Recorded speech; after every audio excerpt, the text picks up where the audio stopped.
A retired Navy SEAL followed his dog to an old tower, expecting nothing more than another quiet morning by the lake.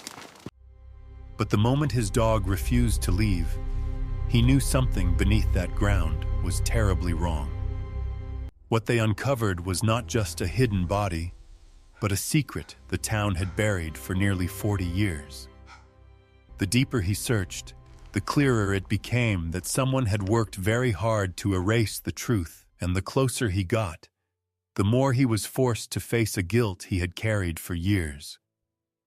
This is not only a story about mystery and loss, but about loyalty, courage, and the truths God will not let stay buried forever.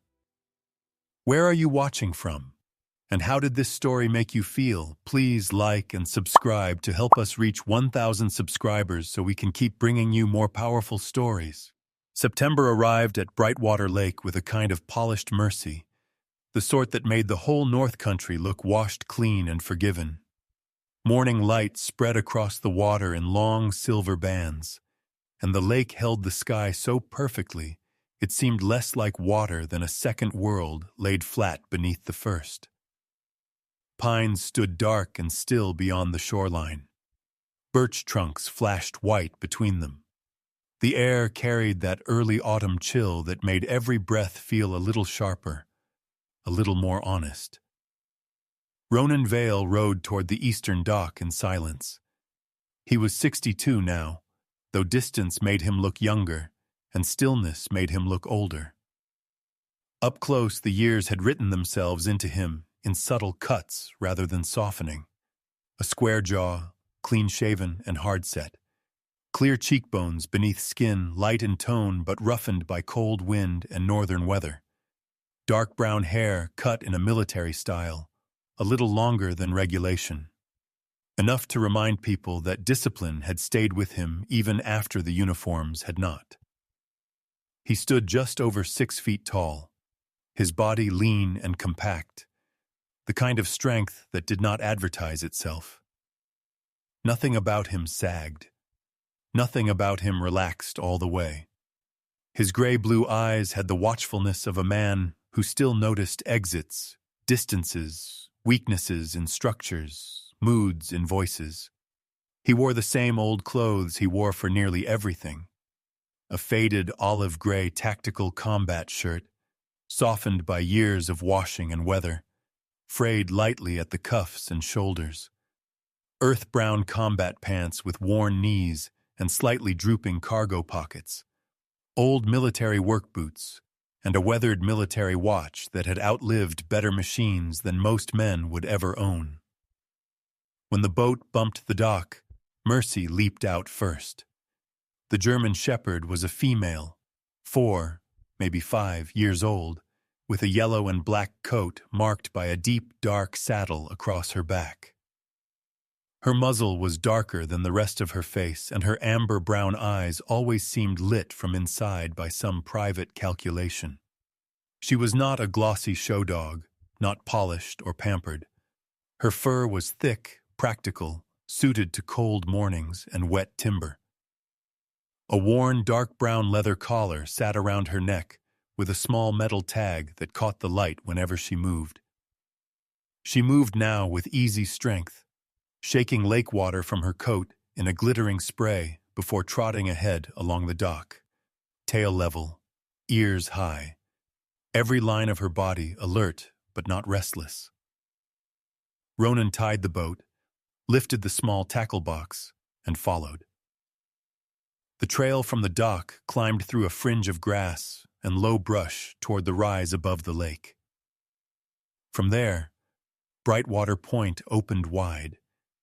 The sweep of blue water below, the boat launch to the south, the old town road curving through maples just beginning to rust at the edges, and above it all, on the grassy rise like a finger pointing at weather and memory, stood the old rescue signal tower. It had once rung out storm warnings over the lake. Long before satellite forecasts and automated sirens, men had watched the water from that height and sounded the bell when the northern winds turned violent. Later, someone had added a rotating light. Later still, the town had let the whole thing age into an inconvenience. Temporary fencing now surrounded the base. A crisp, white notice was bolted to one post in clean municipal lettering. Ronan slowed, reading it once though he had heard about the plan already. Mercy stopped altogether. It was not dramatic. She did not growl at the tower or bark into the wind like something in a ghost story. She simply changed. Her pace shortened. Her nose dropped low over the grass. She began circling the eastern side of the foundation, where the ground sloped slightly, and runoff water had eaten shallow channels through the soil. She moved once around, then again, tighter the second time, until she stopped beside an old drainage rut half hidden under wet grass. She scratched twice and then looked back at Ronan. He knew that look. Mercy had many of them. One for deer, one for strangers, one for foolish optimism. This was none of those. This was the look she gave when she had found something that did not belong. Ronan crouched. The grass there had been disturbed recently. Not torn up, not obvious, but bent wrong, pressed. The mud under the top layer was darker, softer, as if a boot had sunk there after last night's rain. He set down the tackle box and brushed away wet clumps of earth with his fingertips. Mercy inhaled sharply and gave two short barks. A glint of brass or bronze winked through the mud. Ronan dug more carefully, and soon a small metal key ring emerged, attached to a heavy old key stained green at the edges. He turned it over in his hand. Faint stamped lettering still survived on the tag. Brightwater Signal Maintenance. Ronan frowned. That was no miracle, no curse, no thunderbolt from heaven, just an old key.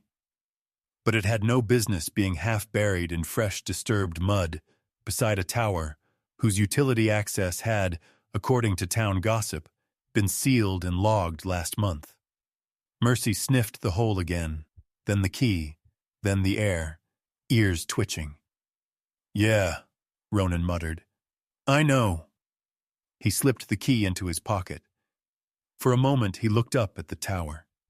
The boards were grayed with age.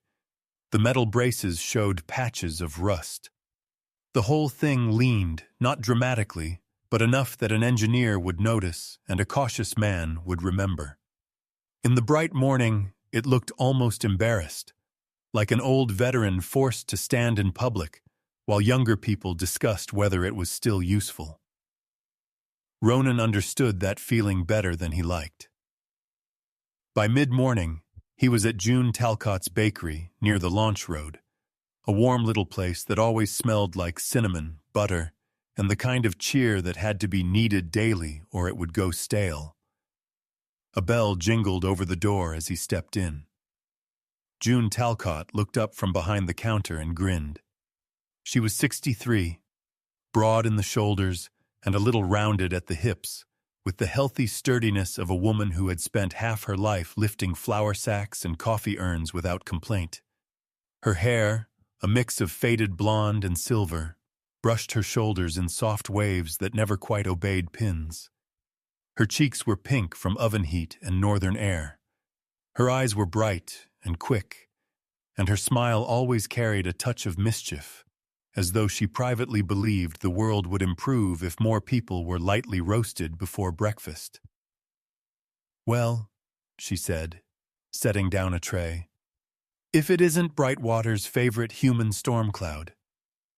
Mercy, meanwhile, had already crossed the room and sat politely near the counter. June laughed. "And the better half of the pair." She reached beneath the counter and produced a bone-shaped biscuit. Mercy took it with grave dignity, then retreated to lie by the window. Ronan ordered coffee. June poured it and leaned in. "You hear they're really doing it?" she asked. "Tower comes down next week unless God himself files an injunction." Ronan took the cup.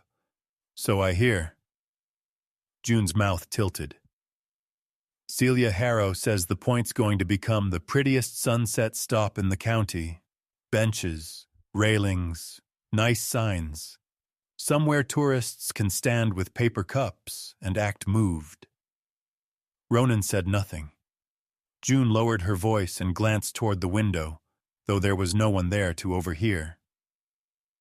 Town likes things prettier than it likes them true. That tower's ugly in photographs. Old wood, rust, too many years on it. But ugly things tend to remember more.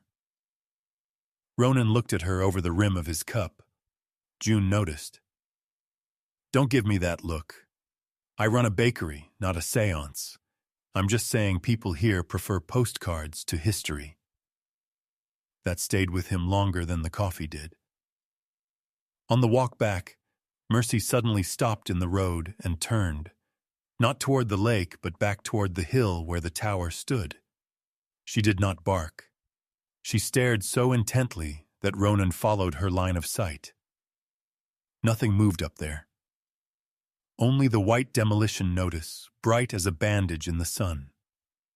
Still, something in Ronan's chest tightened. Not because he saw anything, but because Mercy's stillness felt like listening. As if somewhere inside all that weathered wood and rusted metal, something old had not finished saying what it meant to say. He put a hand lightly against her neck. "Come on," he said. Mercy obeyed, but reluctantly. And for the rest of the afternoon, Ronan could not shake the feeling that the tower had entered the day like a splinter under skin, small, hidden, and impossible to stop noticing once found. Later, curiosity or irritation, he could not have said which, brought him back up to the point.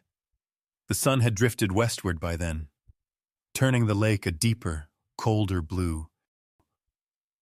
At the fenced perimeter of the tower stood a man in a gray work jacket taking photos with a tablet, then kneeling to measure something near the base with practiced precision. He straightened when he heard Ronan approach.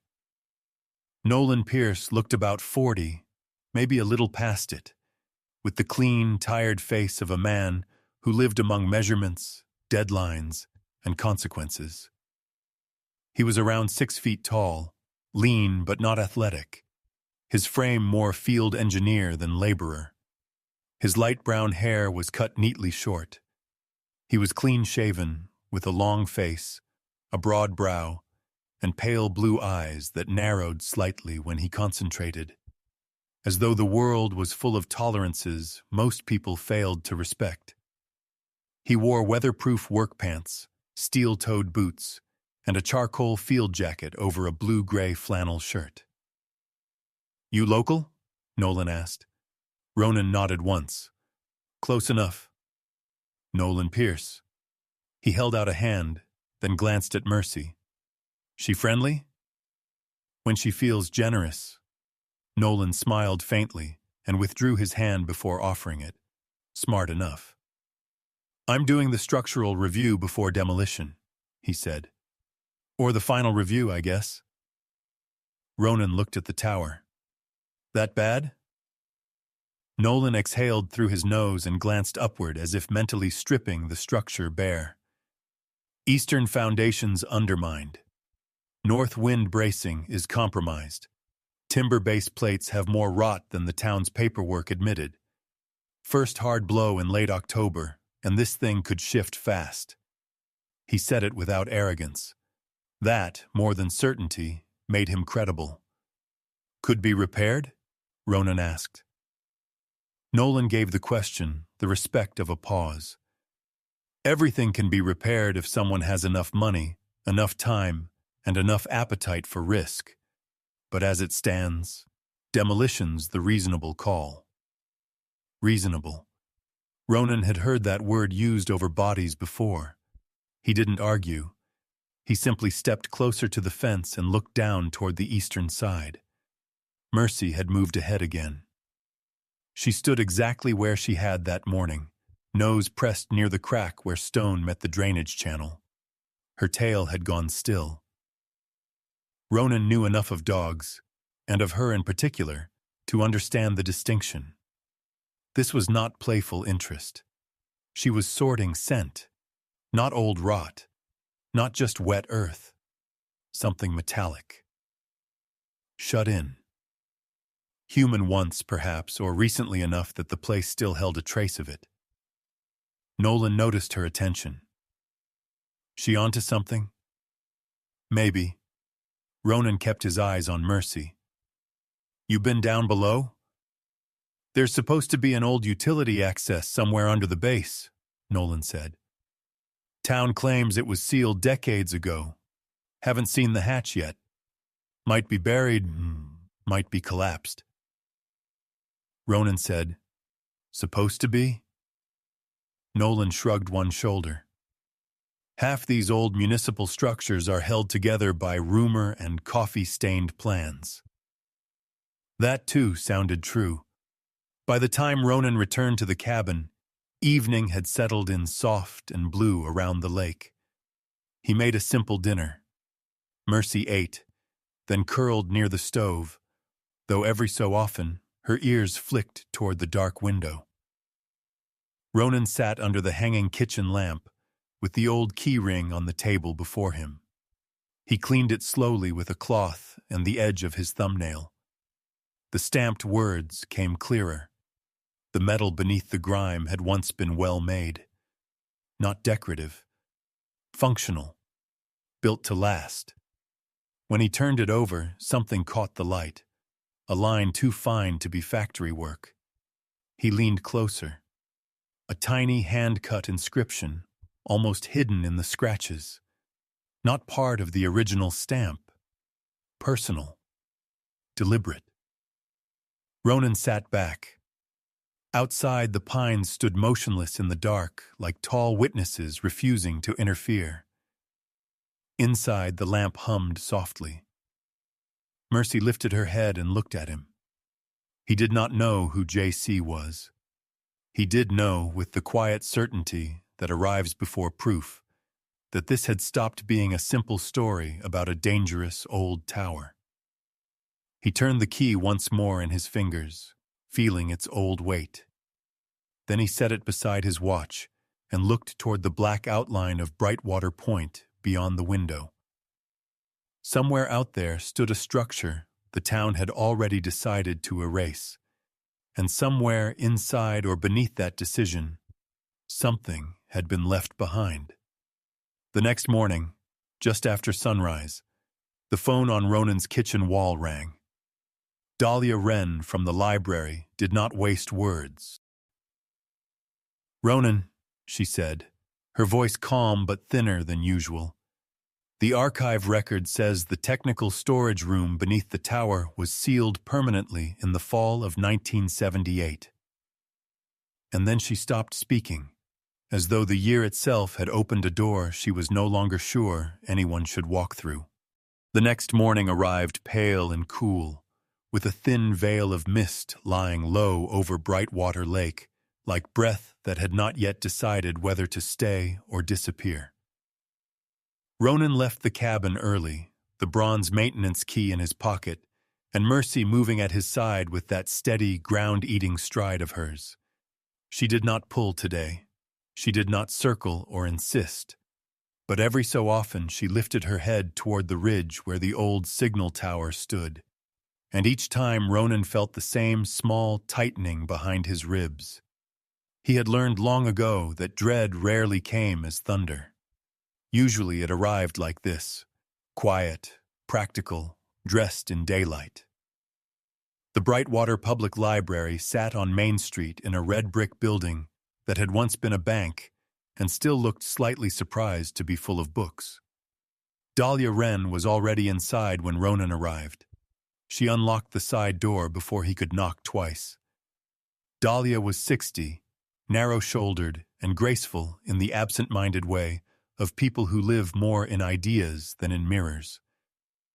Her hair was a soft mixture of brown and silver, pinned loosely at the nape of her neck, though wisps had already escaped and curled around her temples.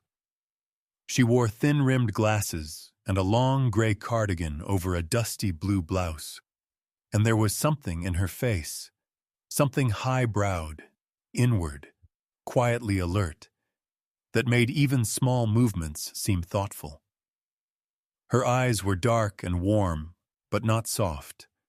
They belonged to a woman who had spent decades reading what people tried to preserve and noticing what they tried to remove. "You look like you didn't sleep much," she said. "Did enough?" "That usually means not at all." Mercy slipped past her into the library with polite confidence, nails clicking softly over the old hardwood floor. Dahlia bent briefly to scratch behind the dog's ears. Mercy accepted the gesture, then wandered toward the reading tables, sniffing chair legs and radiators before settling near the circulation desk. Dahlia led Ronan into the local records room in the back, where the air always smelled faintly of dust, glue, and old paper fibers. Metal cabinets lined one wall. Shelves of indexed town binders lined another. A yellow-shaded lamp glowed on a broad oak table where she had already laid out archive cards, ledger books, and a pair of white cotton gloves she rarely bothered wearing herself. "I checked the municipal access logs after I called you," she said. "The technical storage room beneath the tower was officially sealed in the fall of 1978. The entry is clear, but that's not the strange part." She opened a long drawer and withdrew a stack of archive request slips secured with a rusting clip. "These are borrowing records for restricted local files," she said. "Back when this was still done on paper." Ronan leaned in. Several slips bore old dates, faded ink, and neat signatures that belonged to people long retired or dead. Dahlia had marked 3 entries with yellow tabs.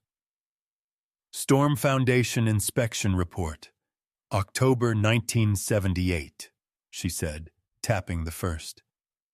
"Technical Maintenance Log for the Signal Tower Storage Room, and Incident Notes from the Lake Rescue Board." Her finger rested on the 4th tab a beat longer. "And a personnel file for Jonah Creel."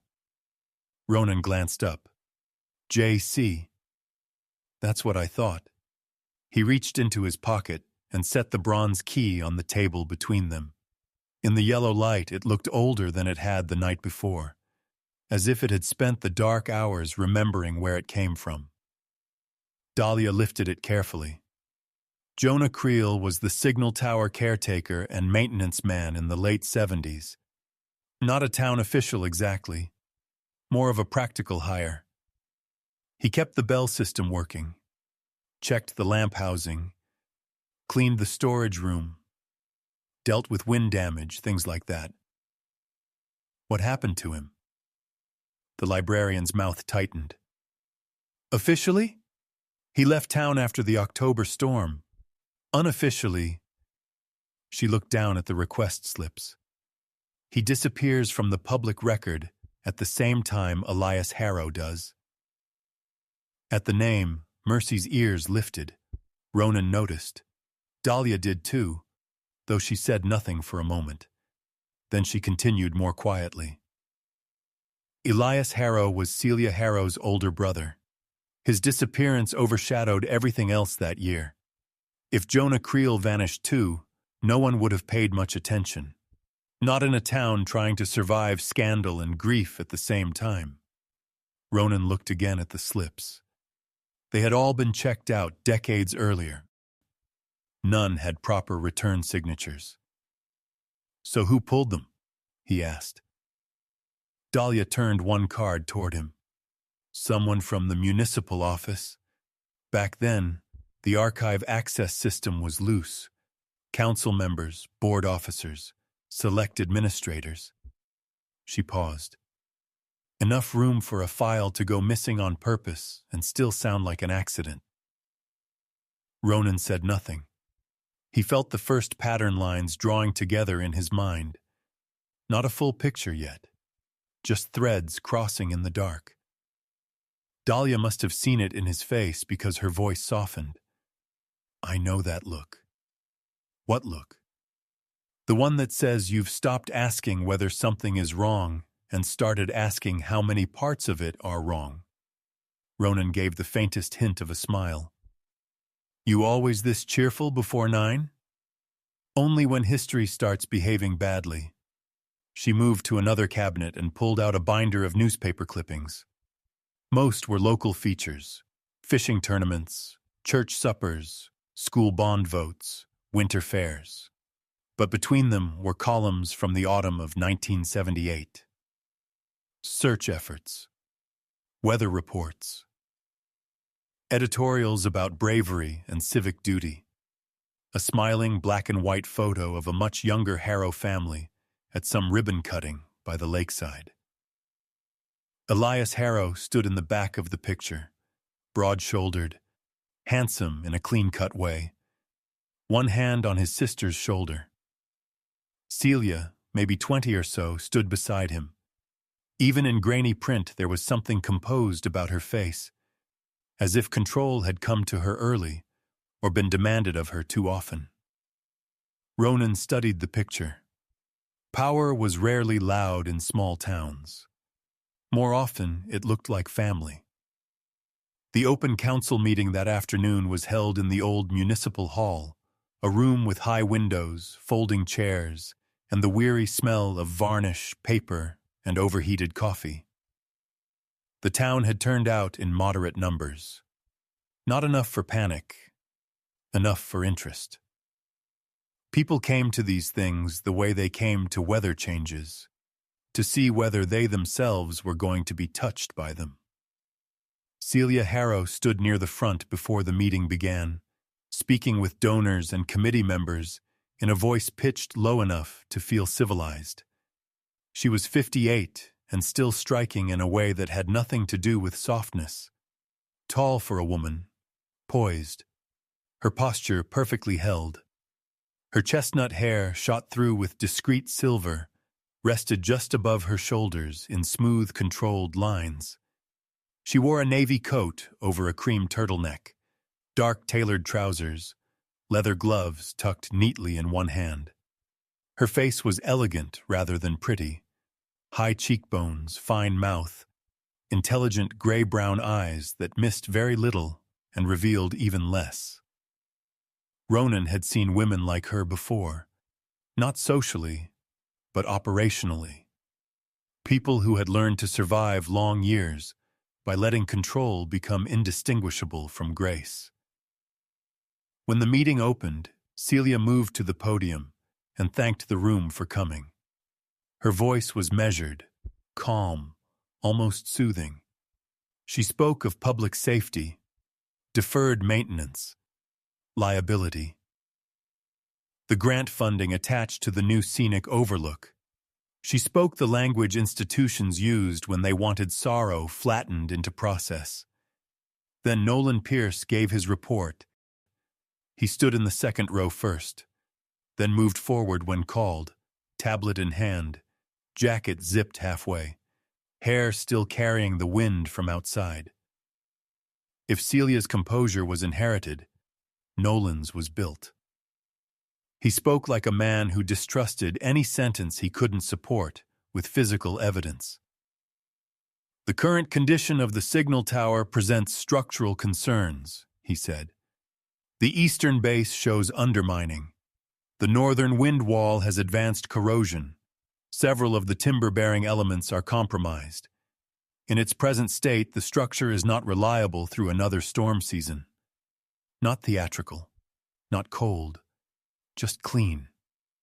Ronan listened, and what bothered him most was not that Nolan was wrong. It was that Nolan was probably right about the tower as an object, divorced from whatever might be buried beneath or around it. When public comment opened, Ronan stood. The room shifted toward him. He did not raise his voice. Why were records from 1978 removed from public archive access? He asked. The silence that followed was not dramatic, only uncomfortable. The kind that made people stare at their own knees for a second too long. Celia answered without visible surprise. Older municipal files were transferred, copied, or reclassified many times over the decades, she said. Missing paperwork is unfortunate, but not evidence of wrongdoing. 4 related files, Ronan said, all from the same year. Celia met his gaze. Town record-keeping in the 70s was imperfect, Mr. Vale. A fair answer. Too fair. It landed neatly, left no fingerprints. From the back, someone coughed. Someone else shifted a chair. Ronan sat down. The meeting moved on. Budget matters, public comments, committee deadlines. But he could feel the room now the way Mercy felt the ground around a hidden scent. Slightly disturbed, recently pressed, pretending not to be. Outside afterward, as people spilled into the cool late afternoon, June Talcott caught Ronan by the sleeve. "Walk with me," she said. June wore her red knit sweater under a cream apron dusted at one pocket with flour she had never bothered brushing off. Her face, broad and kind and quick to humor, was serious now in a way that made her look older. She guided him a few steps away from the others, toward the side of the building, where no one lingered. "The Harrows were one of the strongest families around here once," she said. "Not loud rich, useful rich. The kind people defend because they paid for roofs and uniforms and dock repairs. Elias and Celia's father sat on the lake rescue board for years." Ronan listened. June looked over her shoulder before continuing. "People admired that family. But admired isn't the same as knowing. Their house always felt," she searched for the word, "sealed. Like everyone inside was expected to breathe quietly." Something about that landed harder than gossip should have. June lowered her voice further. "After Elias disappeared, folks brought casseroles and flowers and church language. But the strangest thing? Celia stopped crying first. Not because she didn't care. Because she understood before the rest of us that in that family, grief was something you folded and put away before company arrived." Ronan said nothing. June exhaled. "I'm not telling you she knows something. I'm telling you, she comes from the kind of house where not asking was a survival skill." For a moment, with the wind skimming leaves down the curb and the town hall doors opening and closing behind them, Ronan felt a shift inside himself. Not sympathy exactly. Not yet. But a change in angle. A recognition that silence could be inherited as surely as land. June squeezed his arm once and stepped back. "That woman has spent half her life standing upright over something broken." Then she left him there, holding that image like a cold object in his hand. Ronan did not go home immediately. He drove the long way around the shoreline road and parked near the lower trail at Brightwater Point. Evening was nearing, and the lake had gone from blue to steel, reflecting bands of cloud in bruised colors. Mercy jumped down from the truck and paced ahead with renewed purpose. This time she did not stop at the drainage rut. She passed it. Then, several yards beyond the fenced eastern foundation, she turned toward the lower slope behind the tower where the ground fell away into dense brush and old sumac. She lifted her nose once, then moved with more certainty than she had all day. Ronan followed through weeds and low branches until the brush opened around a hump in the earth that did not belong there. At first it looked like nothing more than a rotted timber sunk in soil. But when he crouched, he saw edges, straight lines under moss, hinges nearly swallowed by rust, a wooden hatch set into the slope, half buried, covered in vines and years of neglect. Deliberately forgotten things always looked natural after enough time. Mercy stood beside it, muscles taut but quiet, her eyes fixed on Ronan rather than the hatch. Waiting. He knelt and cleared away the worst of the debris. Beneath the grime sat an old iron lock. Ronan reached into his pocket and drew out the bronze maintenance key. For a long second, he only held it above the keyhole, feeling the old military instinct rise in him, that familiar interior voice that did not speak in words so much as pressure, not fear, a warning of consequence. Doors mattered. Hidden access points mattered more. In his old life, anything buried and sealed was either dangerous, valuable, or both. He inserted the key. It slid in with a resistance that felt almost personal. Mercy did not move. Neither did the wind. Ronan turned the key slowly. Inside the lock, something caught, then gave with a dull metallic click. The sound was small, but in the gathering dark beneath the tower, it seemed to open more than wood and rust, and Ronan knew, before he lifted the hatch, that whatever waited below had not been left there by accident. Ronan did not open the hatch that night. He closed it again, brushed the wet leaves back over the warped wood, and stood for a while with Mercy beside him on the dark slope behind the tower. The dog's ears were forward, her body still, her breath visible in the cooling air. She was not afraid. That was not what held her quiet. Mercy had the patience of a working animal, the kind that did not waste motion when a place itself was speaking through scent, damp, and old metal. Ronan had learned to trust that patience more than he trusted most people. He looked once toward the dim line of the lake below, then back at the mound that hid the hatch. Some doors should not be opened alone. That had been true in war, in rescue work, and in ordinary life, though people liked to pretend otherwise.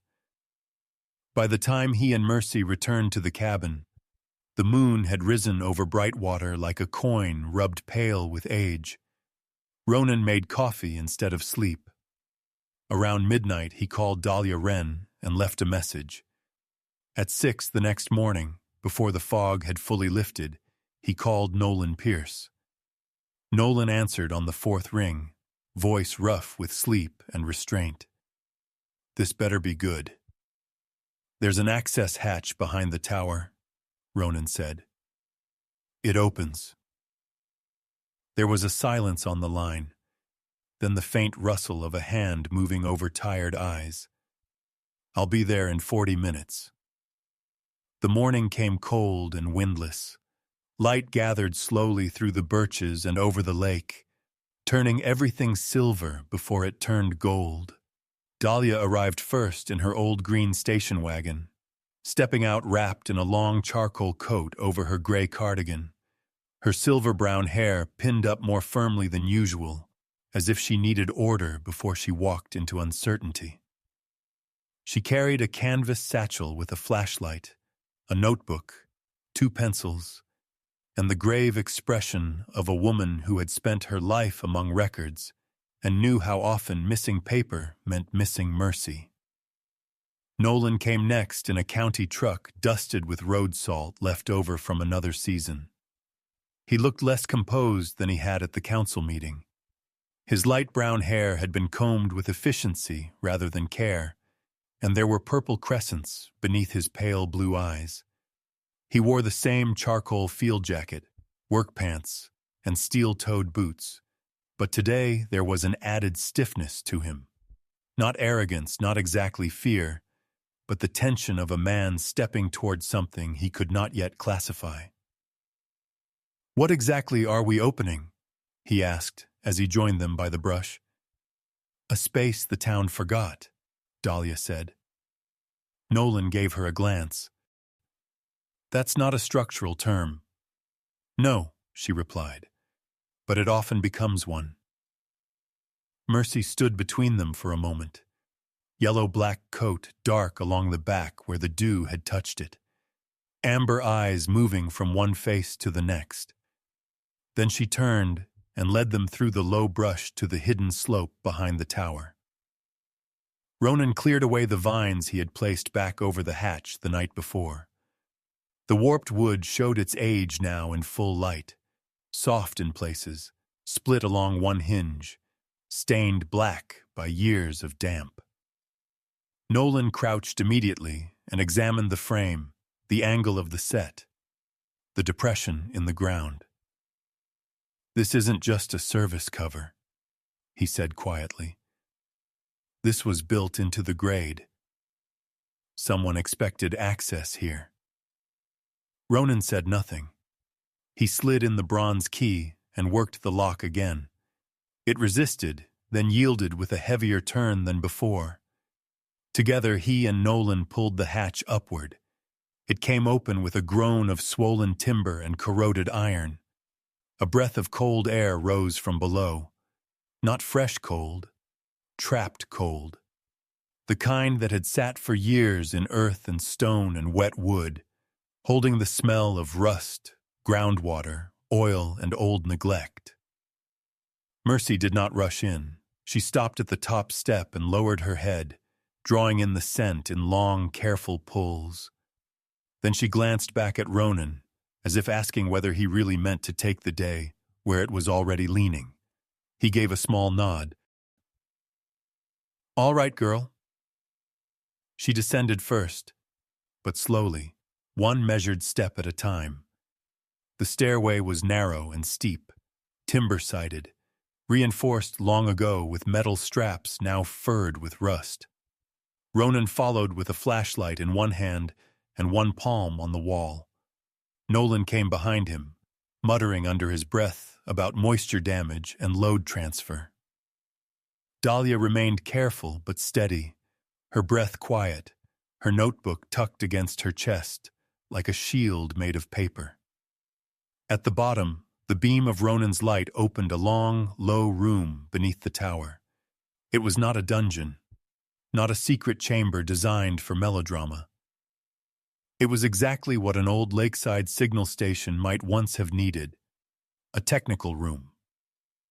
There were pulley shafts and iron counterweights for the bell system, cable brackets fixed to the wall, a rack of corroded tools, shelves for lubricant cans, and two broad wooden crates collapsed inward under their own rot.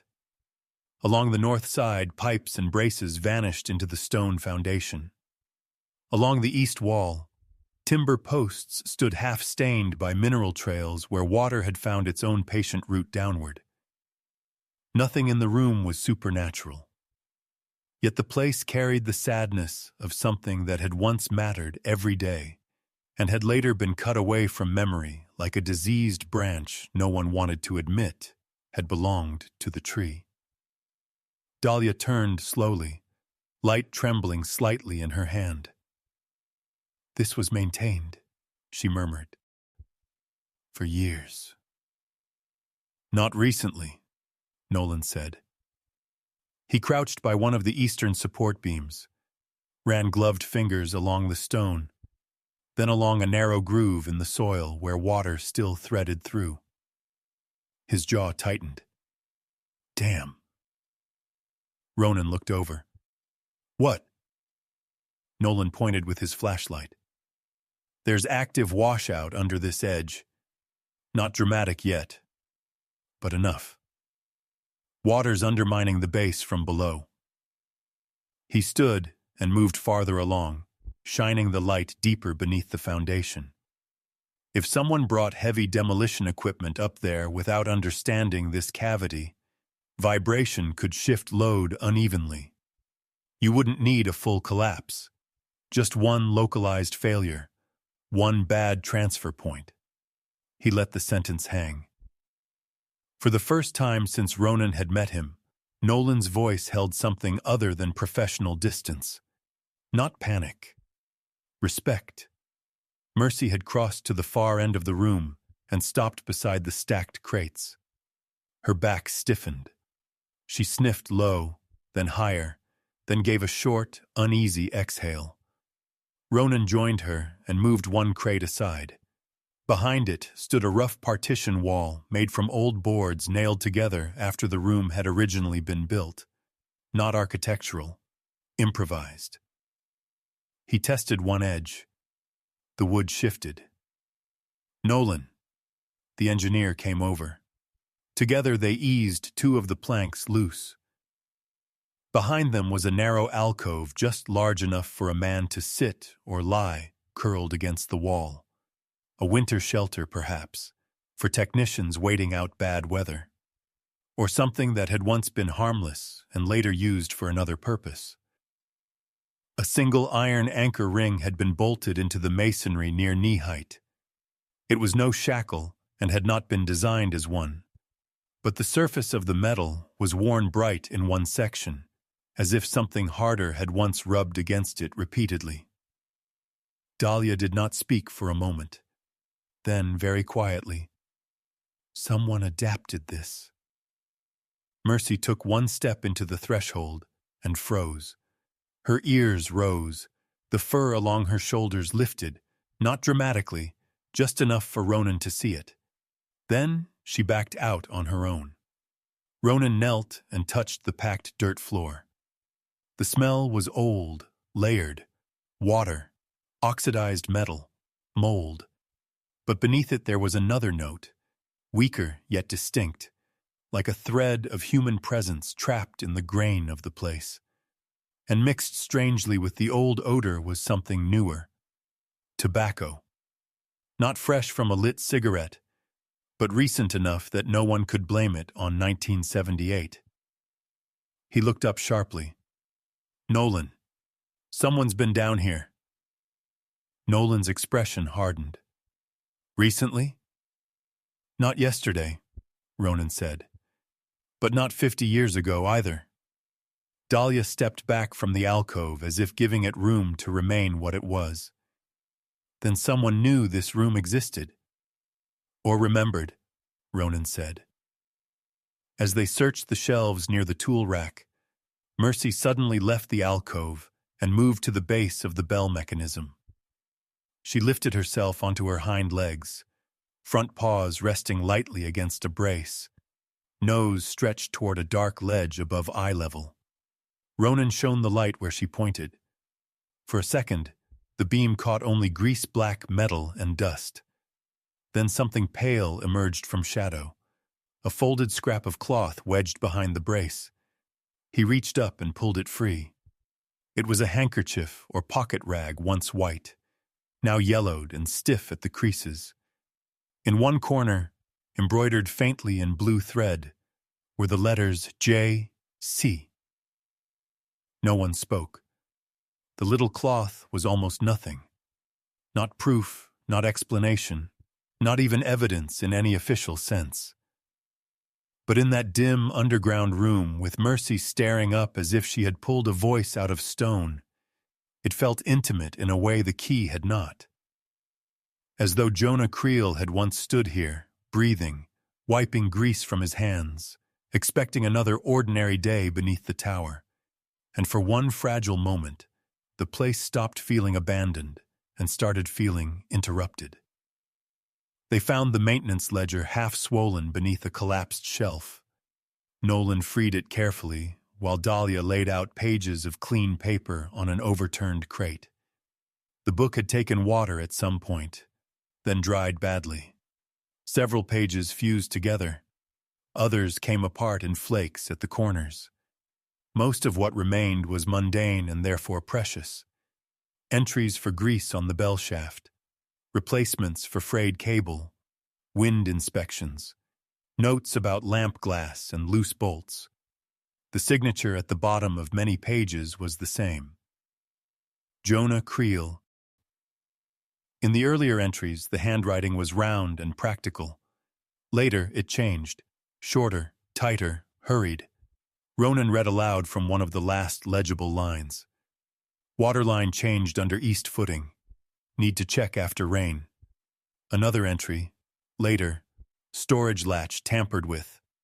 And later still, across a page blurred by water. Someone came in after hours.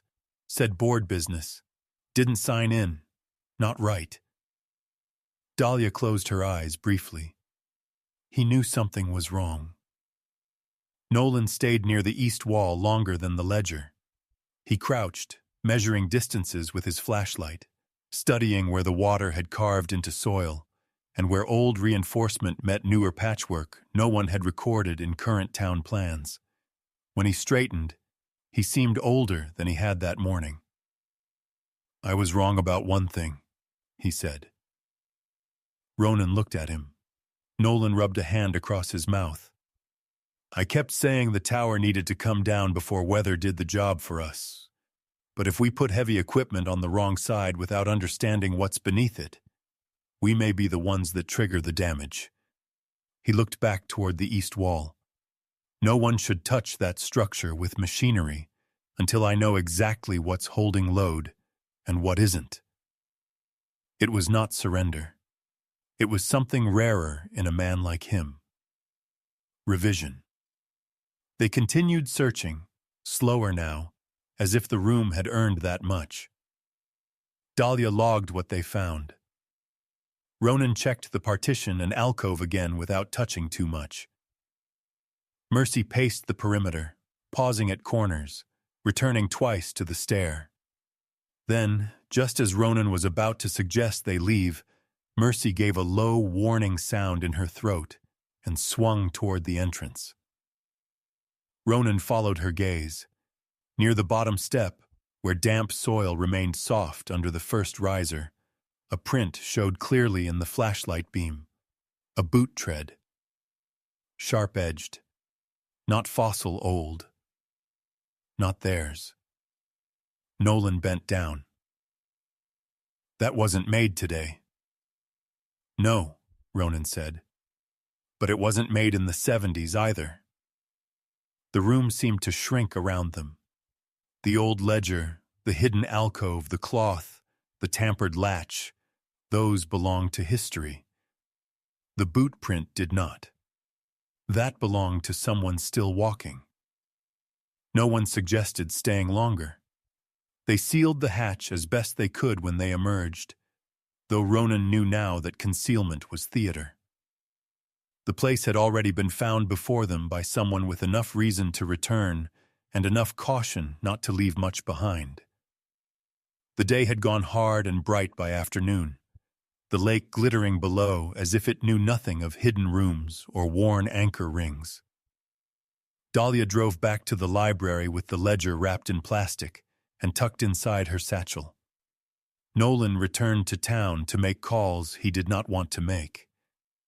Ronan took Mercy home. The cabin sat under tall pines at the edge of the lake road, simple and weathered and built for function rather than romance. By the time he reached it, a wind had started up from the water. Mercy jumped down from the truck, but did not run to the porch as usual. She stood beside him instead. A sheriff's SUV was parked near the steps. Sheriff Boyd Mercer leaned against the hood, waiting. He was 59, broad through the chest and shoulders, not fat but heavy with the kind of solid age that came from years wearing authority instead of armor.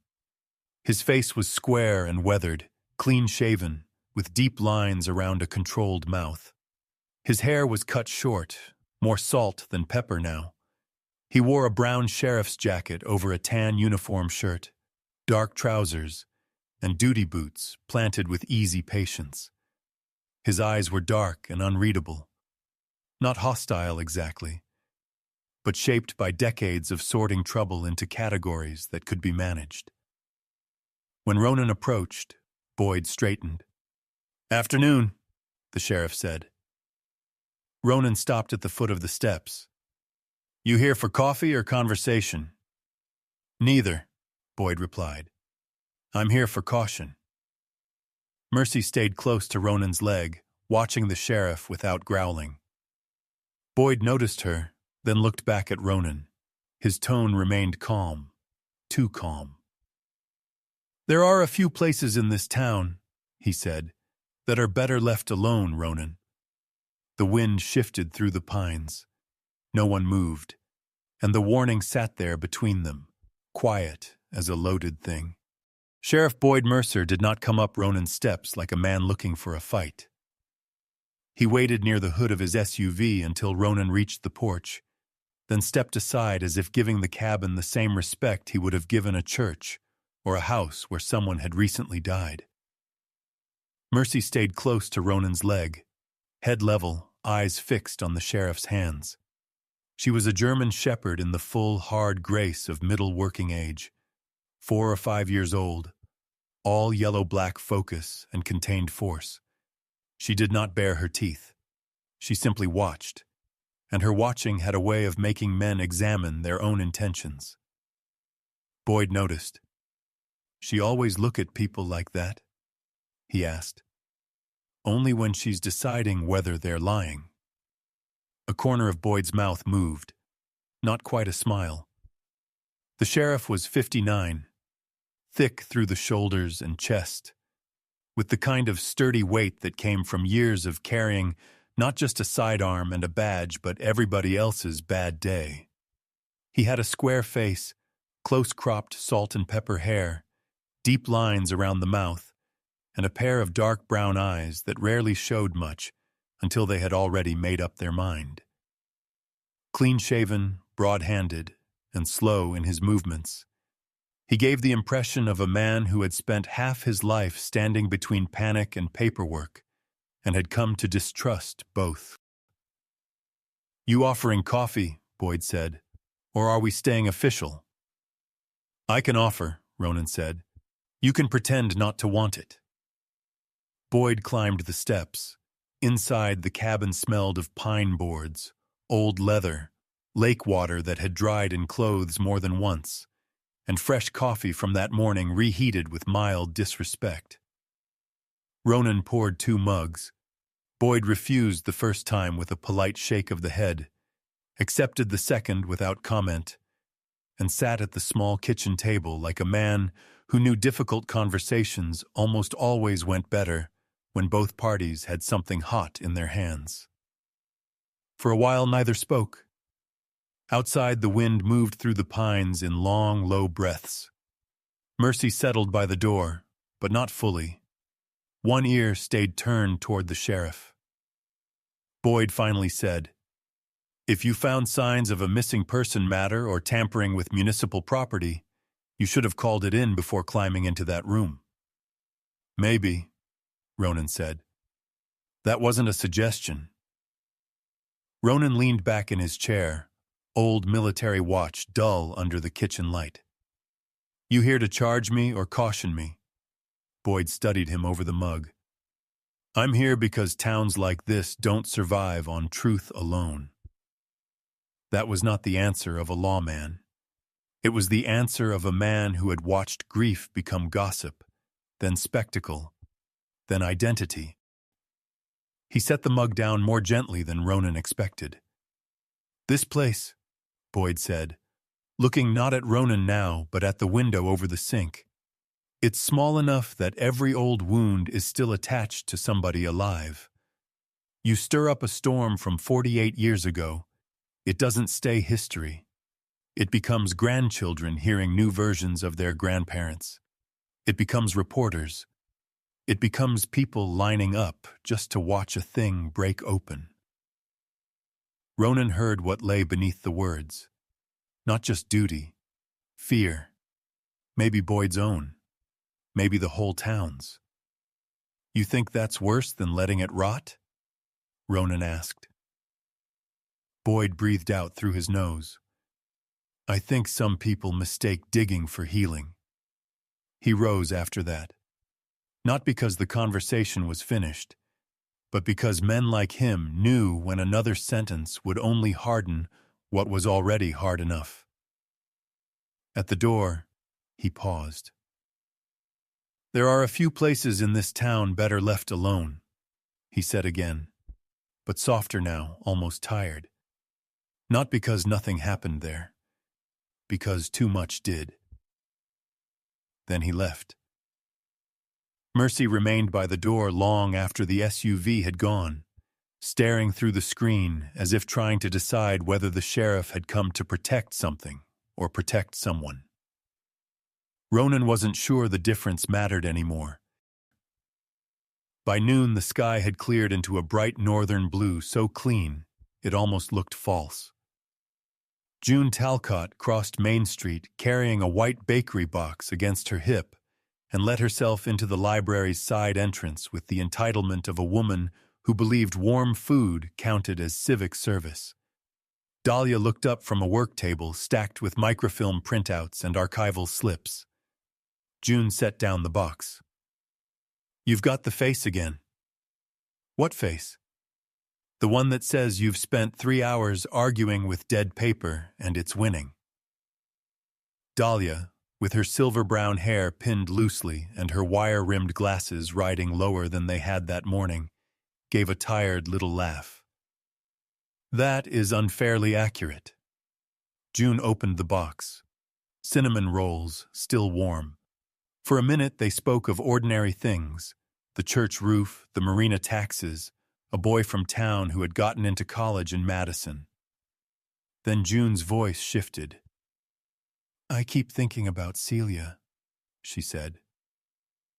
Dahlia glanced up. June leaned one elbow on the table. In bakery light and small-town weather she was round-faced and bright-eyed, but there was nothing frivolous about her memory.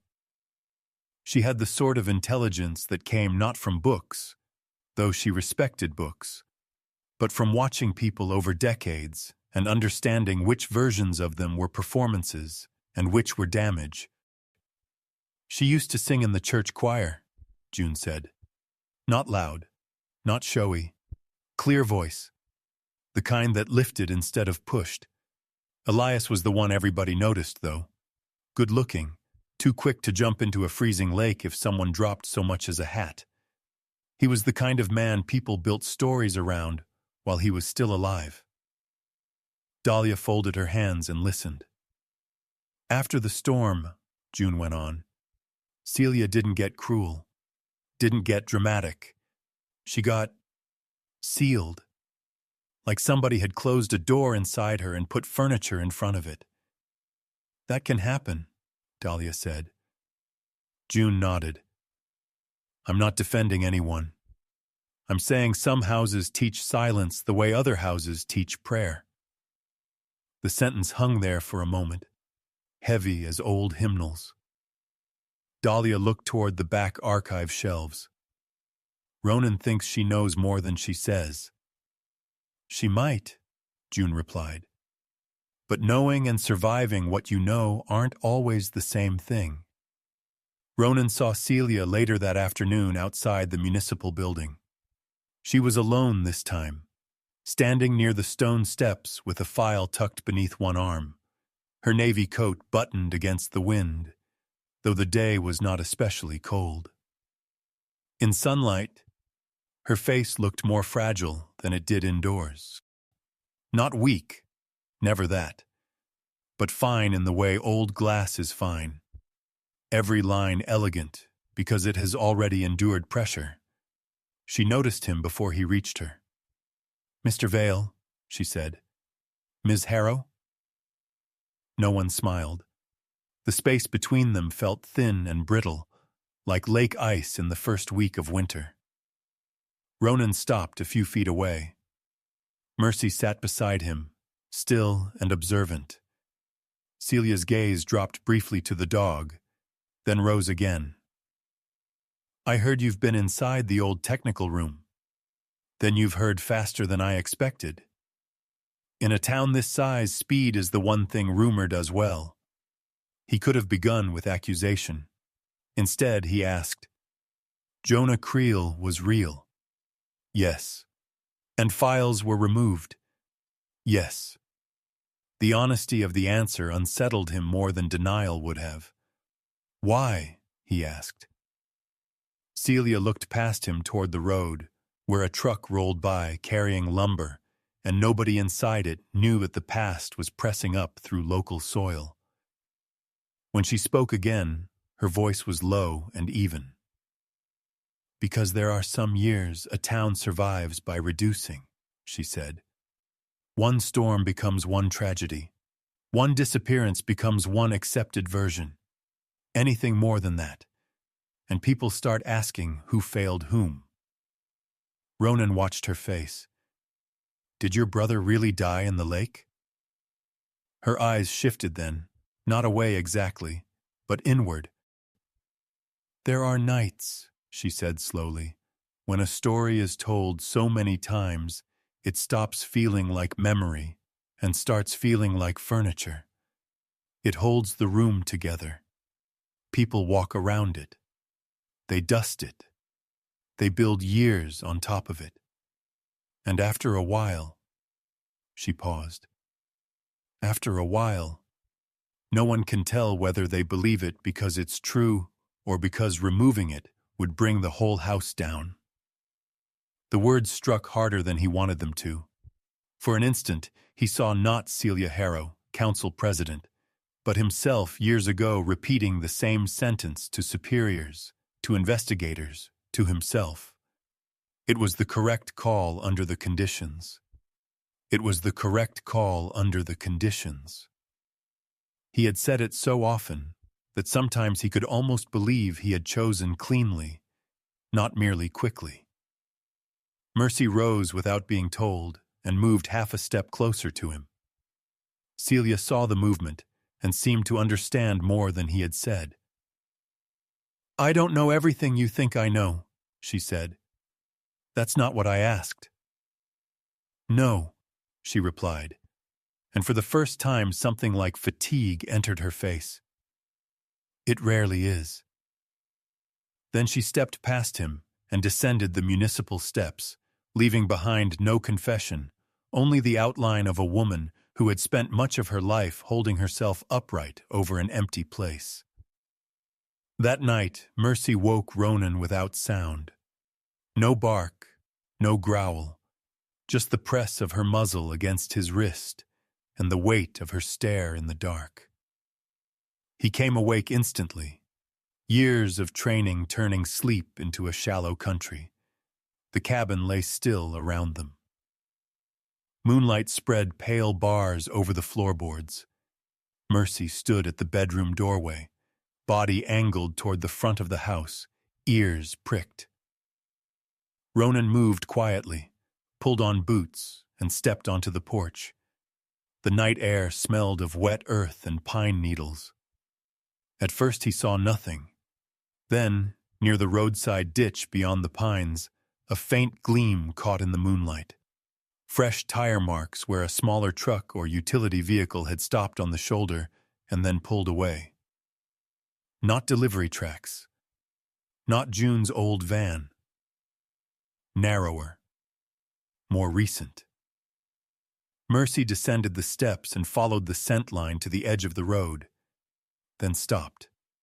She sniffed once, twice, then looked back at Ronan, not alarmed but certain. Someone had come close enough to watch the cabin. Someone wanted to know how far he had gotten. And somehow that felt colder than the room beneath the tower. The next day moved around him with irritating normalcy. The lake shone. Tourists bought sandwiches. 2 boys rode bicycles past the marina laughing at something one of them had done wrong on purpose. Brightwater went on being lovely in public. By late evening, Dahlia called. "Can you come by the library after closing?" she asked. He heard something in her tone. Something pulled tight. "You found something." "I found something that didn't want to be found." That was enough. The library after hours felt like a church that had forgotten how to pray but still remembered reverence. Most of the lights were off. Only the records room glowed. Dahlia stood at the long table with her cardigan sleeves pushed up and several old local newsletters spread before her. Mercy entered ahead of Ronan, nose low, as though books and dust might now hold as much danger as brush and stone. Dahlia had unearthed the item from an unlikely place. Between bundled church donation bulletins from 1979 and a stack of local event inserts no one had properly indexed. It was a clipped article from a now-defunct county paper, folded into thirds, and marked along one edge with black grease pencil. "The public file copy didn't include this section," Dahlia said. Ronan stepped closer. The article covered the storm week in October of 1978. Most of the text was the expected mix of weather summary and rescue response. But midway through the column was a paragraph that had been heavily struck through with dark ink in the public archive version. Here, in the hidden clipping, the words were still visible enough to read. During the storm, a construction barge carrying materials had been reported anchored illegally near the Northern Narrows, an exposed and dangerous position, especially under rising wind conditions. The line that followed had been partly obscured but not completely destroyed. Dahlia touched the article with one finger. "This isn't just a lake accident anymore," she said. Ronan read the paragraph again. A barge meant cargo. Cargo meant contracts. Contracts meant money. If Jonah Creel had seen something tied to that vessel, or if Elias Harrow had, then silence might not have been about grief at all. It might have been about liability, corruption, perhaps something worse, a decision made in weather and then buried under reputation. "Who owned it?" Ronan asked. "That's the problem." The contractor name at the bottom of the paragraph had been scratched out by hand, as if someone had not trusted ink alone to kill it. Still, the final letters remained. Dahlia adjusted her glasses, leaned closer, and read the surviving fragment aloud. Harrow Development. For a moment, neither of them moved.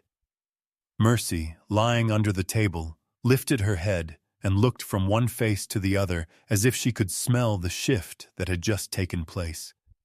Maybe she could. Ronan straightened slowly. The room seemed smaller now, though nothing in it had changed. Not the shelves, not the lamp, not the dust. Only the shape of the story pressing against them.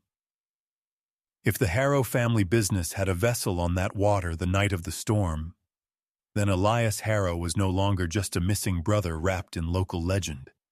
He was part of the machinery of that night, whether he had wanted to be or not. And Jonah Creel. Ronan did not finish the thought. Some truths did not arrive like answers. They arrived like the first crack through ice, telling you only that the surface beneath your feet had never been as solid as you called it. Dahlia folded the clipping carefully, as if rough hands might erase the last surviving letters.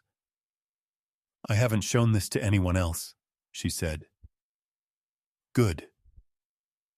"You think Celia knows?" Ronan looked toward the darkened library windows, where his reflection hovered over the night like a second man. "I think," he said, "she's spent too many years living inside a story that was built to protect someone." He took the clipping copy Dahlia offered and slipped it into his jacket. Outside, the town was quiet. The kind of quiet that made every porch light look like it was waiting for confession. He and Mercy walked back to the truck without speaking. Behind them, in the little library full of omitted things and patient paper, Dahlia stood alone beneath the lamp, one hand on the table, as though steadying herself against the weight of a name finally showing through where someone had tried to black it out. The next morning broke clear, but not clean. There was sunlight over Brightwater, yes, thin gold slipping across the lake, wind combing the tops of the pines, gulls wheeling above the marina like scraps of torn paper. But beneath that brightness, something in the town had begun to feel strained, as though the beauty of the place had become a curtain hung too quickly over a broken window. Ronan Vale drove to the library just after 8. Mercy rode beside him in the truck, upright and silent, her amber-brown eyes fixed ahead.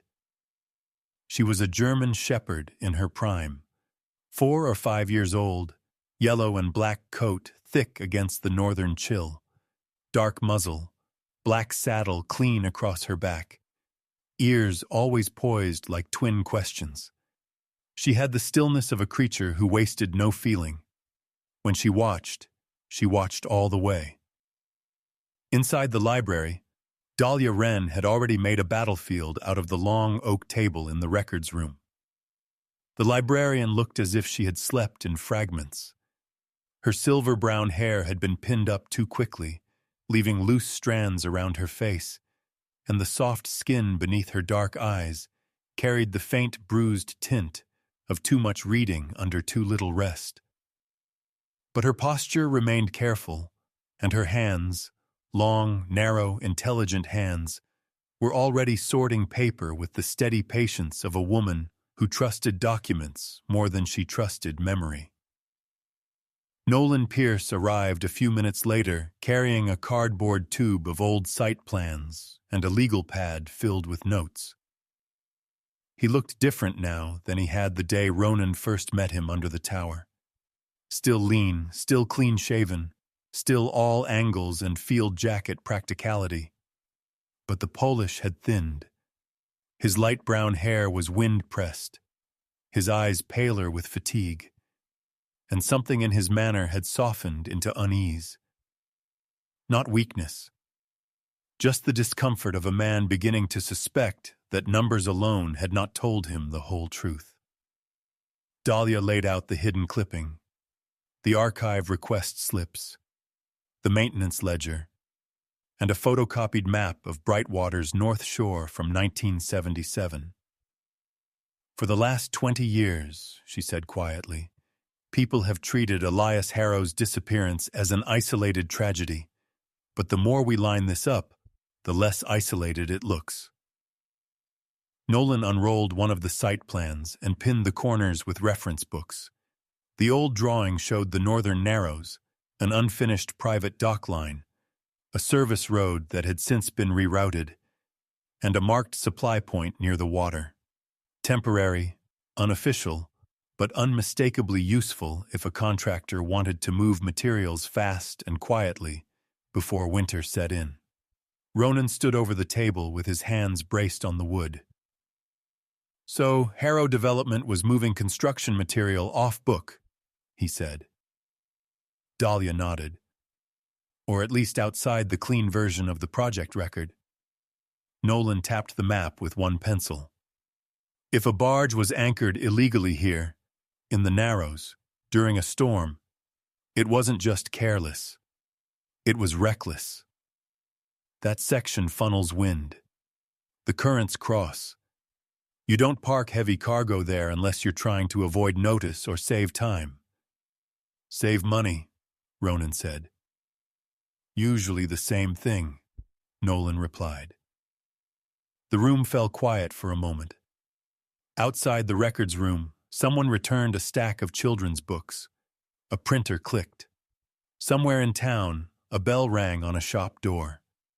The ordinary world kept moving, and yet here, bent over paper that smelled of mildew and old truth, the three of them were piecing together a night that had never stopped moving inside the foundations of this place.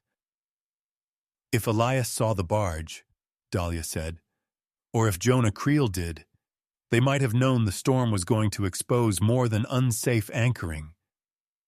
Ronan's gaze stayed on the old map.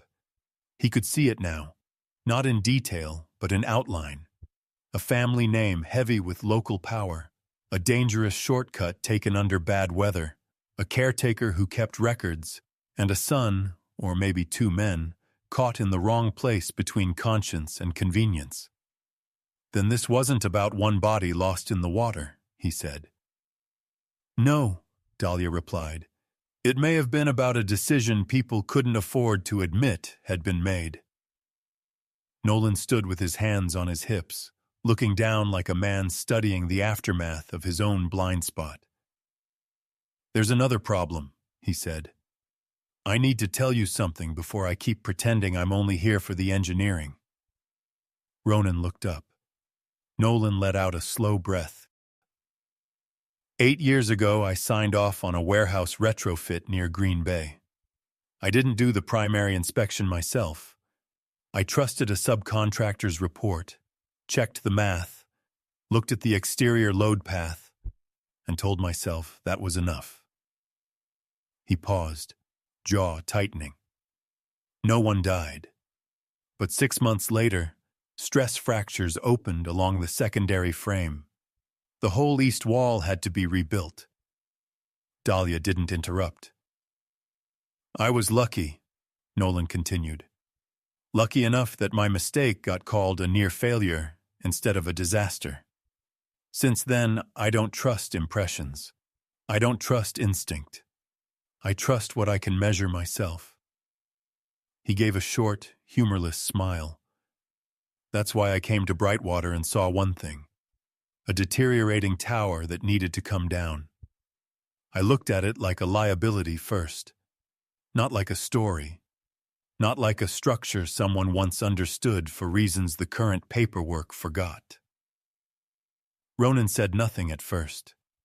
He knew the tone Nolan had fallen into, not confession for absolution, but confession because truth had become more useful than posture. Mercy lay down near the table, paws crossed, eyes half on Nolan, half on Ronan. She seemed at ease, but Ronan knew better. The dog listened the way some men kept watch. At last, Ronan said, "You're not the only one who learned too late that procedure isn't the same thing as seeing." Nolan met his gaze. The room grew still around them. Ronan's voice stayed flat, almost detached, which made it land harder. Night rescue. Offshore. Not here. Years ago. He leaned back against the edge of the table. We had a list. Priority targets, extraction path, timing. All of it clean on paper. We also had a dog. Belgian Malinois. Trained, excellent animal. At one point, she wouldn't go near a forward compartment on the vessel. Kept circling, kept trying to redirect.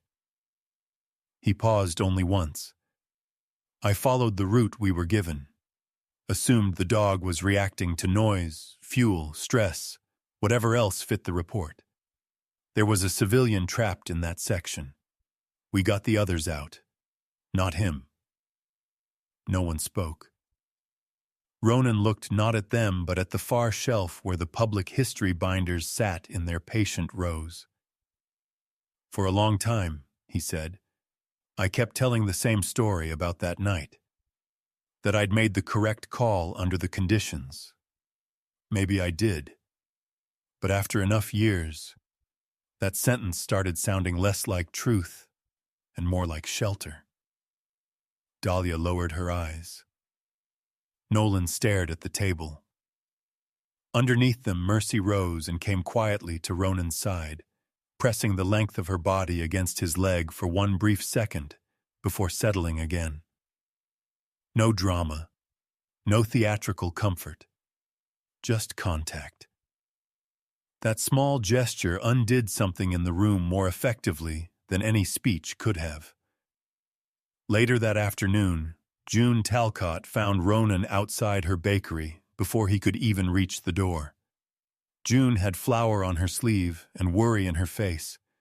The warmth that usually lived in her expression had not vanished, but it had pulled back, leaving her looking sharper, older, more alert.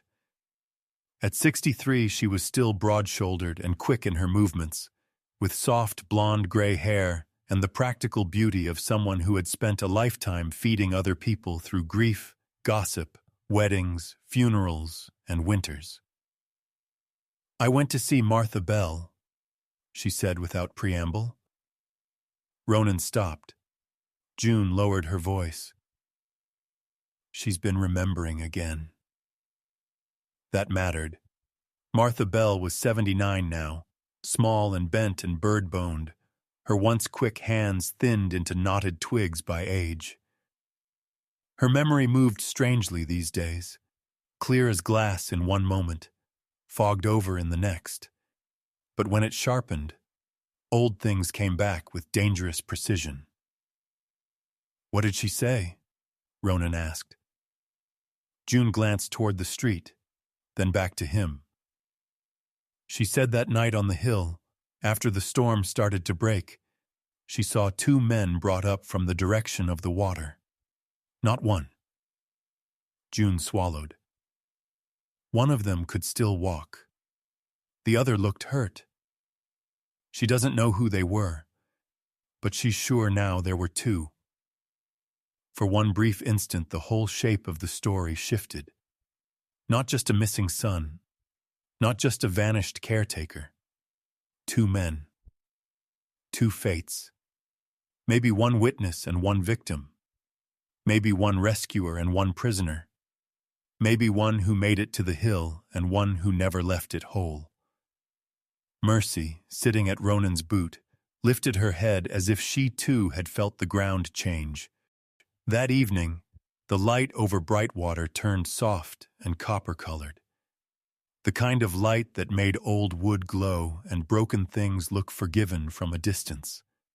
Ronan went up to the tower alone, Mercy pacing ahead and then circling back, unwilling to leave him fully to his thoughts. The grass on the rise bent under the wind.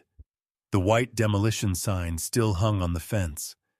Everything looked temporary now, as if the whole point were holding its breath. He did not expect Celia Harrow to be there. She stood near the eastern fence line, coat dark against the sky, hands bare despite the chill. Without gloves, she seemed less official and more human. Her fingers were long and pale, one of them worrying at the edge of a folded tissue she did not appear to know she still held. Celia turned when she heard him. No one spoke at first.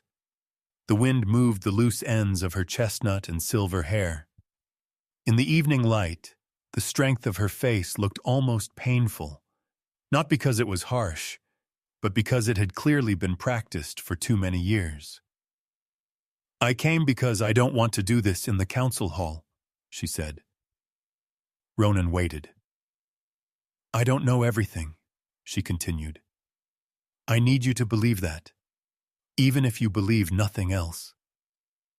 Mercy sat down a few feet from them, angled toward Celia, attentive but not hostile. Celia looked beyond the tower for a moment, toward the lake. "After the storm," she said, "my mother stopped singing. That may not sound like evidence to you, but in our house it was like a clock had stopped. The curtains stayed closed for weeks. My father spoke in shorter and shorter sentences. And Elias," she swallowed once. "His name became something that could crack a room if anyone said it too loudly." The words came slowly, each one dragged up through old habit. "When I was older, I asked questions," she said. "Not many. Enough. My father never answered directly. He just looked at me as though I had stepped too close to a cliff edge he'd spent years covering with rugs." Ronan's eyes stayed on her.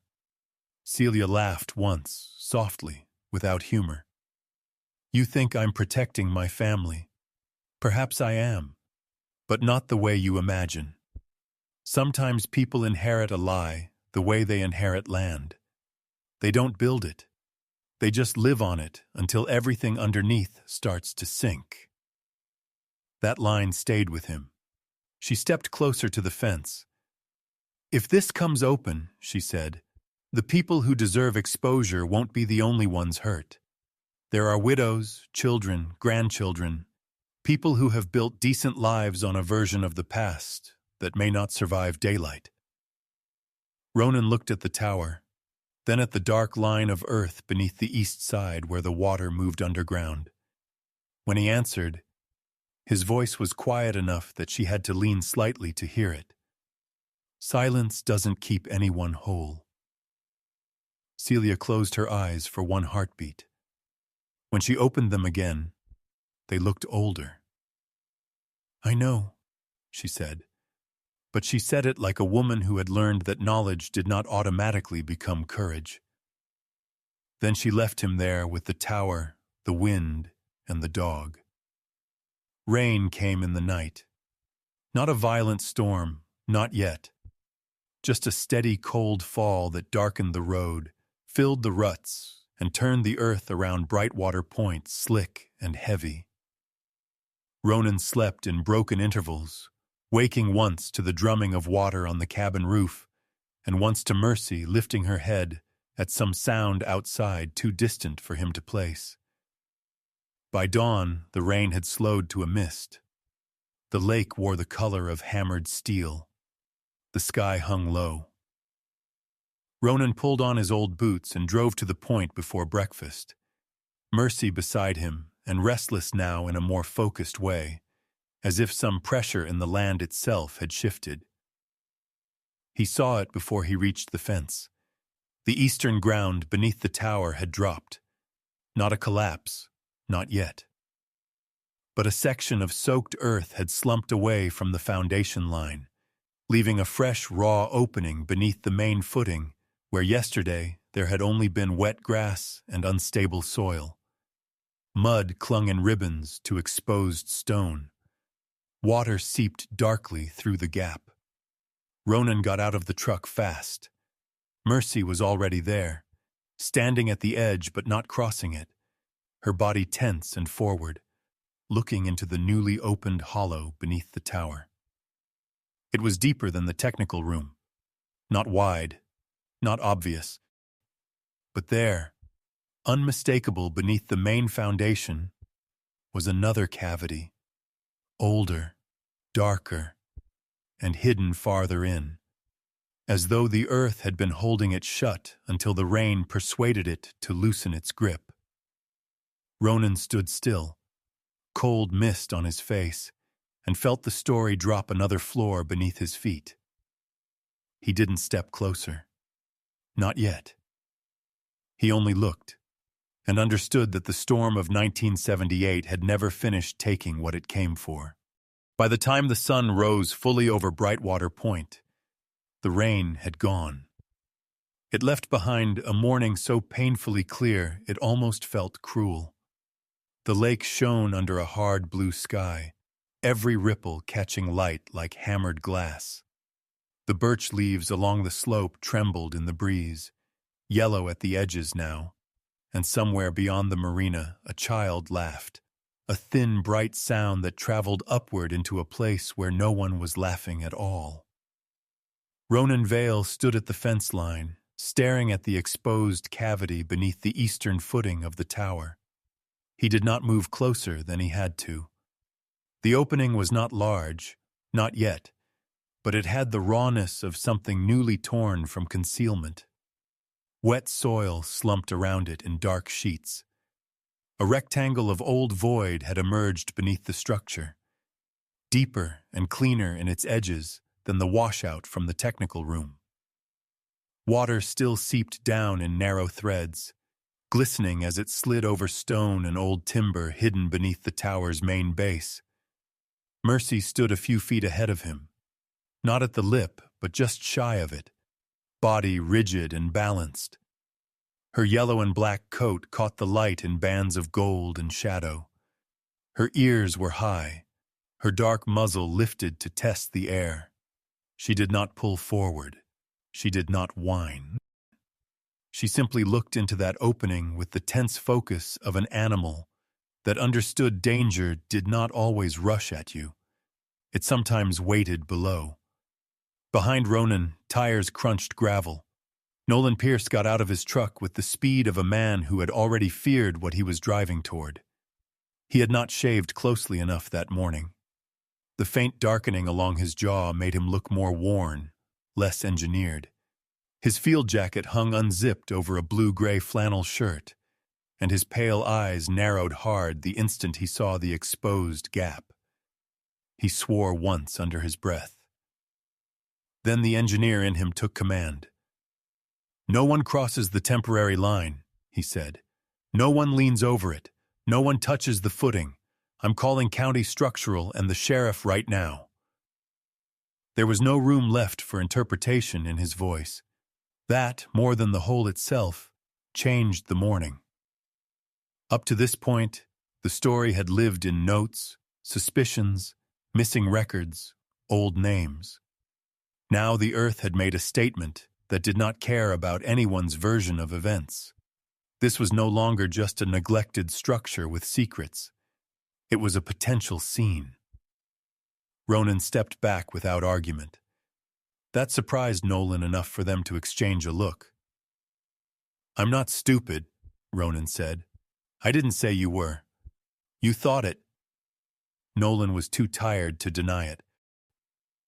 "Only for half a second." Sheriff Boyd Mercer arrived next, siren off, urgency contained inside habit. He moved with that same heavy calm Ronan had seen at the cabin, broad through the shoulders, compact with authority, his square face shut down into official usefulness. Behind him came a county utility vehicle and, 20 minutes later, a smaller forensic transport van from the county seat. The lead investigator who stepped out of that van was a woman Ronan had never seen before.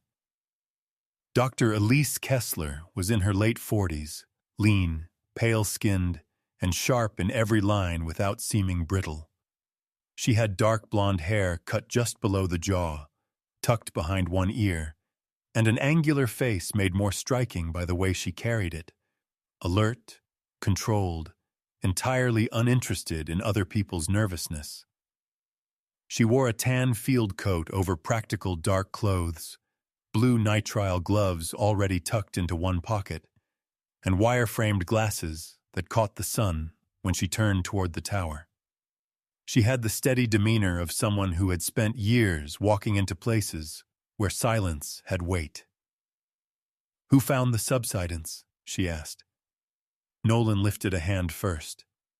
"He did." He nodded toward Ronan. "I responded after." Elise gave Ronan a brief look that neither accused nor invited. "You touch anything?" "No." "Good." Her voice was low, clipped, and efficient. Not unfriendly, just stripped of anything unnecessary. Within minutes, Boyd had temporary barriers brought in. Yellow tape went up. 2 county men set collapsible stakes into the ground around the eastern side. Nolan argued for an expanded perimeter based on load concerns, and this time nobody treated him like a man being dramatic. The hilltop became something else in less than an hour, less a landmark than a controlled wound. June Talcott arrived carrying worry, like another body under her coat. Her bakery apron was gone, replaced by a thick red sweater and a brown jacket pulled tight over it. But she still looked like warmth trying to survive outdoors. Dahlia came not long after, gray cardigan under a darker coat, satchel on her shoulder, face composed only because she had practiced composition on behalf of paper for years. Celia Harrow came last. She did not hurry, but every step up the slope cost her something visible. The navy coat she wore fit her the same way it always had, precisely, elegantly. But there was nothing elegant about the way she stopped when she saw the opening beneath the tower. Her face did not collapse. She did not gasp or sway. She simply stood so still she seemed to age in place, as if all the years she had kept upright through will alone had suddenly remembered their proper weight. No one spoke to her. No one had the cruelty for it yet. Elise Kessler oversaw the first approach with a surveyor's precision. A fiber optic scope was inserted first, then a stabilized inspection lamp angled into the cavity. Only after that did the county team begin widening the access point by hand, not with excavation equipment, but with small tools and support braces to keep the weakened soil from slumping further into the void. The morning held itself tight around them. Even the wind seemed to pass around the tower rather than through it. Ronan watched everything from outside the tape, hands in the pockets of his old combat pants, boots planted in wet ground. He had spent enough years in and around operations to know the stages of controlled discovery. He also knew that every minute they spent doing it properly was another minute he was being kept from the thing he had already begun to feel responsible for. That responsibility had no legal basis. It did not matter. Mercy remained beside him, gaze fixed on the investigators. Once, when one of the county men stepped too carelessly near the lip, she tensed and made a low sound in her throat. Ronan rested a hand on her neck. "I know," he murmured. It happened just before noon. A county technician eased aside a slab of softened timber and leaned farther in with the lamp. For one suspended second, the light disappeared into darkness and seemed to catch on nothing. Then it struck fabric. Old fabric. The first visible object they lifted free was an oilskin rescue coat, stiff with age and earth, darkened almost black by damp and time.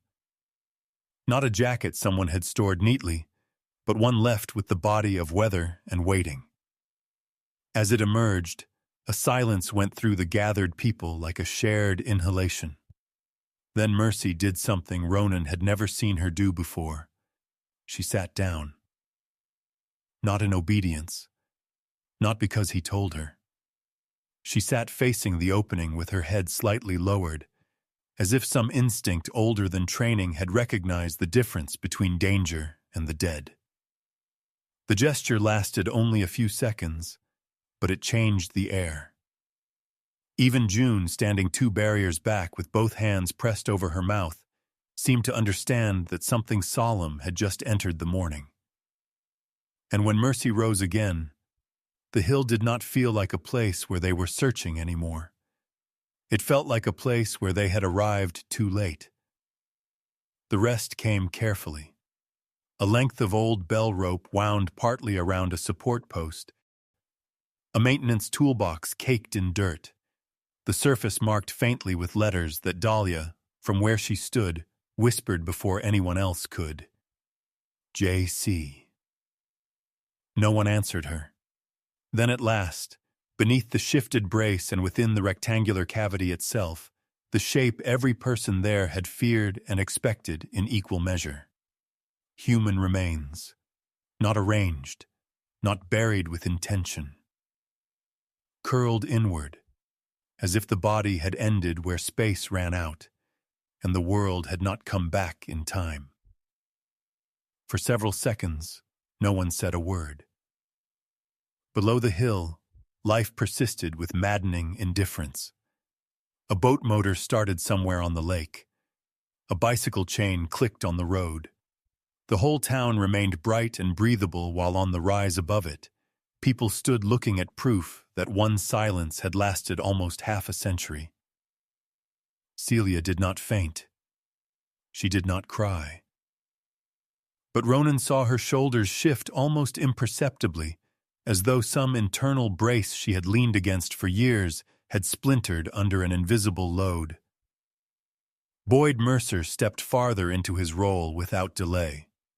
He widened the secured zone, called in additional county support, and made it clear to everyone, including Ronan, Dahlia, June, and Nolan, that from this point forward, the tower was a restricted scene. "You don't go around the tape," he said, looking at Ronan a beat longer than the others. "Not for a better look. Not for closure. Not for anything." Ronan did not argue. That was what startled him most. His own obedience. Because the truth was, being forced outside the perimeter struck him harder than the discovery itself. He had followed this thing from a key in the mud to a room beneath the tower, from a hidden ledger to an open cavity in the earth. He had walked each step of the trail with Mercy at his side and suspicion in his chest. And now, when the story crossed fully into the hands of law, science, and procedure, he had to stand outside and watch strangers touch what he had come close enough to feel breathing under the floor of the town. It was a different kind of helplessness than the one he knew from his old life, but close enough to wake all the same bones. Dahlia stood beside him in silence for a long moment before saying, "This is the part where institutions take over." He looked at the tape. "And bury people more carefully." She did not disagree. June, who had more compassion than caution in her construction, touched his arm. "That body waited this long. One more day won't undo that." Ronan nodded once, though his jaw tightened. Mercy leaned lightly against his knee, grounding him more effectively than reason. By late afternoon, the hill had emptied of everyone but official personnel. Nolan came to the cabin just before dusk. He looked exhausted in a way that had gone beyond missing sleep. Mud stained one knee of his work pants. His field jacket hung open, and the legal pad he carried was bent at one corner, as if he had forgotten it was in his hand half a dozen times. Ronan let him in without ceremony. Mercy sniffed Nolan's boots, then accepted him with a flick of her ears and went back to her place near the stove. For a while, Nolan just stood in the kitchen, looking at the pine floorboards. Then he said, "If they had started demolition when the town first wanted—" He didn't finish. Ronan poured coffee. Nolan took the mug and finally sat. "The cavity under the footing," he said. "It may be part of an older anchor or stabilization system that never made it into modern plans. If so, every structural call I made at the start of this job was based on incomplete ground data." He rubbed a hand over his face. "And if they'd come in with a machine yesterday morning, or even early today, before the washout exposed it cleanly, they could have crushed everything. Bone, fabric, rope, context. All of it mixed into fill and debris." Ronan heard what Nolan was really saying. "Not I was wrong. We were almost too late in a way that would have erased the truth again." Nolan looked into the coffee without drinking. "I keep thinking about how close we came to turning a body into spoil." No one answered for a moment. Mercy watched from the stove, head on pause, eyes open. At last, Ronan said, "The dead don't care what name we give our failure." Nolan looked up sharply. "No," Ronan continued, "but the living do." That landed. Nolan nodded once, a man accepting both accusation and kinship in the same breath. After he left, Dahlia called. Her voice over the line sounded thinner than usual, stretched by the strain of handling two forms of history at once, paper and flesh. "I found something in the county records annex," she said. "A copied note from late 1978, unsigned. Poor carbon quality. It references the tower caretaker and an incident handled internally." She paused. "There's no mention of Elias Harrow in the note at all." Ronan stood very still at the kitchen window while she spoke. If the dead man was assumed to be Elias, the omission mattered. If it wasn't Elias— He did not finish the thought. Not yet.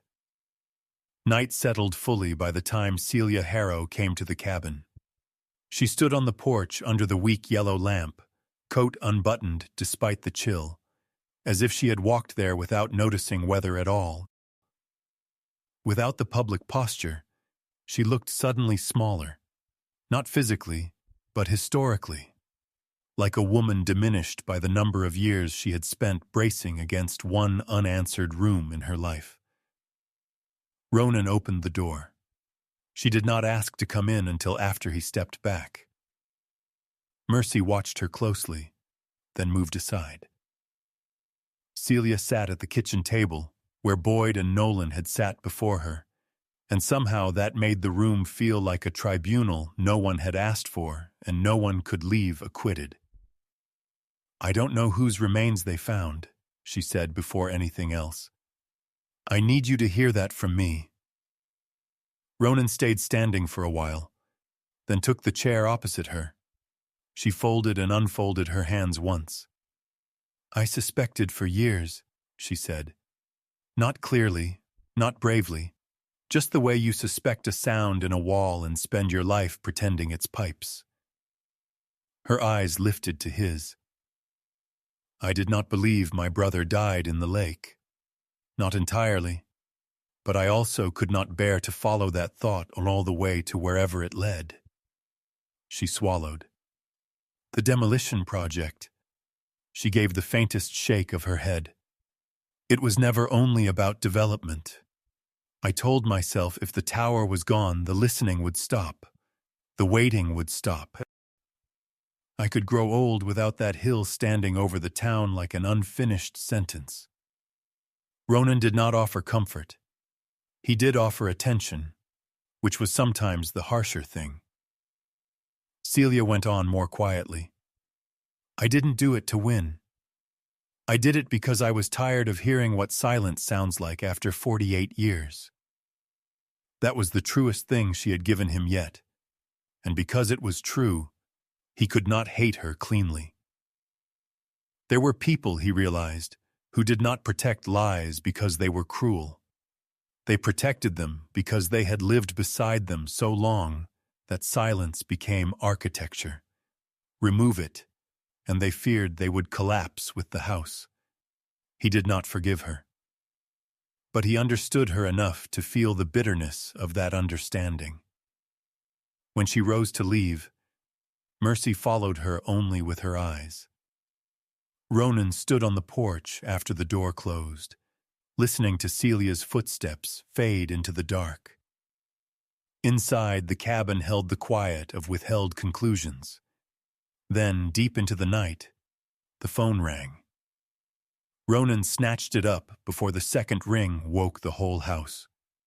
Dahlia's voice came through unsteady, as though it had been pushed out between breaths. "Ronan," he straightened. "The preliminary measurement came back." A pause. Paper moving. "The height of the skeleton doesn't match the recorded description of Elias Harrow." The line stayed open, but for a moment, neither of them seemed to know what language could follow that. The call from Dahlia left Ronan standing in the dark kitchen long after the line had gone dead. The cabin was quiet, except for the refrigerator's low hum and the soft, shifting sound Mercy made in her sleep near the stove. Outside, the pines moved against the night in long black sways, and the lake beyond them kept its own counsel under the moon. Ronan remained by the wall phone with one hand resting on the counter, his old military watch cold against his wrist, feeling the words settle into him one layer at a time. The height of the skeleton doesn't match the recorded description of Elias Harrow. He had expected many things from the past. Lies, omissions, cowardice, old money hiding behind civic language, but not this exact fracture in the story. If the remains under the tower were not Elias, then the town had not merely buried a truth. It had buried the wrong name on top of the wrong silence and lived beside it for nearly half a century. Mercy lifted her head and watched him. She was all quiet intelligence in the dim room, yellow-black coat folded into shadow, ears tipped slightly forward, amber eyes bright even in low light. She had none of the theatrical sorrow humans like to imagine in dogs. What she had was steadier, attention, loyalty, presence. She rose, crossed the room without hurry, and leaned lightly against his leg. Ronan rested a hand on her shoulders. "Yeah," he murmured. "I heard." He did not sleep much after that. By morning, the news had not gone public yet, but it had already begun to move through Brightwater in that old small-town way, through pauses in phone calls, through a sheriff's vehicle seen too early on the hill, through someone's cousin working records at the county office, through the simple fact that truth, like damp, found every crack sooner or later. Ronan went first to the library. Dahlia Wren was waiting in the records room with a folder open in front of her and her reading glasses low on her nose. She looked pale with fatigue, but also sharpened by purpose. Some people went soft under pressure. Dahlia became more exact. Her narrow face, framed by silver-brown hair pinned loosely back from her temples, seemed almost translucent in the morning light. But her hands were steady over the pages. "The preliminary assessment came through unofficially," she said. "A county clerk who knows what I've been looking at called me after hours. Not a formal identification, but enough to say the body under the tower was likely not consistent with Elias Harrow's listed height and build." Ronan sat down across from her. "What is it consistent with?" Dahlia slid over a copy of the old employment file she had reconstructed from partial records and pension forms. Jonah Creel was shorter, leaner, spent his life hauling tools, climbing maintenance ladders, handling bell mechanisms, cables, oil tins. The notes from the county examiner mention repetitive stress markers in the wrists and shoulders. Occupational wear. Ronan read in silence. It was not proof enough to close the book, only enough to change the chapter title. "Then the man under the tower may have been Jonah," he said. Dahlia nodded. "And Elias?" She shook her head slowly. "Still missing, or still misnamed somewhere else." That was the cruelty of it.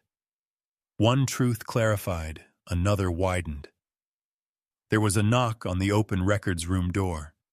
June Talcott stepped in carrying a paper sack and 2 coffee cups balanced with bakery-trained ease. She looked tired, too, but she wore her tiredness warmly, like an apron she refused to take off. Her round, kind face had gone solemn these last days, though not emptied of humor. There was still life in her pale green eyes, still flower in the seams of her red sweater sleeves, still the determined softness of a woman who believed feeding people during a crisis was a form of moral labor. "I brought cinnamon rolls," she said, "because revelation on an empty stomach is just hysteria with paperwork." Dahlia actually smiled. June set the sack down, then looked at Ronan. Martha remembered something else. That got his full attention. "She had one of her clear spells at dawn," June said. "She said after the bell started ringing wild that night, she heard a man shout from the hill. Not from the water, from the hill." June's face tightened. He yelled, "Don't take him down there." Ronan felt something cold move through him. Did she say who said it? No, or she can't anymore. But she swears there was panic in the voice. Not anger, panic. Dahlia folded her hands together. That means at least one decision was being made on land, not lost entirely to the storm. "And by human hands," June said, "not weather, not bad luck." That mattered. Weather could kill without shame. Human choice required another kind of accounting. By noon, the county had agreed to a controlled public statement. It was not a press conference in the grand sense. Brightwater was too small for podium drama. It took place at the municipal hall under a hard, bright sky, with 2 local reporters, a camera from the county station, a cluster of townspeople near the steps, and enough unease in the air to make even the sunlight feel formal. Sheriff Boyd Mercer stood to one side in full uniform, broad and steady, carrying his weight like a man used to being the wall between facts and frenzy. Beside him stood a county representative, bland-faced and administrative, the kind of man who looked grown in a folder. Celia Harrow stood at the center. She wore the same navy coat as if repetition itself were armor. Her face was composed, but only just. There were deeper shadows under her eyes now, and the elegant restraint that had once made her seem distant now made her seem breakable in a way no one would have guessed weeks earlier. not weak. Only human enough for people to finally see the cost of standing upright too long. Ronan stayed at the edge of the crowd with Mercy beside him. Celia spoke clearly. She did not beg forgiveness. She did not use the cheap language of healing before the wound had even been named properly. She acknowledged that a body had been found beneath the signal tower, that historical records related to the 1978 storm had been mishandled or suppressed, and that her family had held influence during that period. She admitted she had lived too long beside questions she did not have the courage to press fully into. Then, for the first time in daylight and in public, she said her brother's name without swallowing it. "Elias Harrow," she said, and the name moved through the little crowd like something long trapped finally making air. No one clapped. No one should have. Boyd spoke after her, confirming the investigation would continue and urging people to keep back from the scene. The county man made his pale official remarks. Then Nolan Pierce stepped forward when no one had asked him to. Nolan looked different again. The stiffness had gone out of him and been replaced by conviction, which is rarer and more dangerous. His light brown hair lifted in the wind. His field jacket hung open, and his lean, tired face had lost the last of its professional neutrality. "As the structural engineer on this site," he said, "I originally recommended demolition based on surface instability and incomplete ground data. I was wrong about what this tower was. Not in the physical sense. It is damaged, yes, but not in the moral one." The county man beside Boyd looked faintly alarmed. Boyd did not stop him. Nolan went on, voice steady. "This structure should not become a polished, scenic platform built over a buried scandal. It should remain, if possible, as a preserved memorial to the rescue workers who served here, to the labor that built these systems, and to the cost of what happens when power edits tragedy into something easier to live beside." Ronan watched him in silence. There it was, the engineer who had trusted numbers enough to hide inside them, finally admitting that memory, too, was load-bearing. That afternoon, as temporary braces were installed around the tower's eastern side, Ronan sat on the grass below the security line, with Mercy beside him. The lake beyond them was bright from the previous rain, cleaned to a metallic shine. For a long while he said nothing.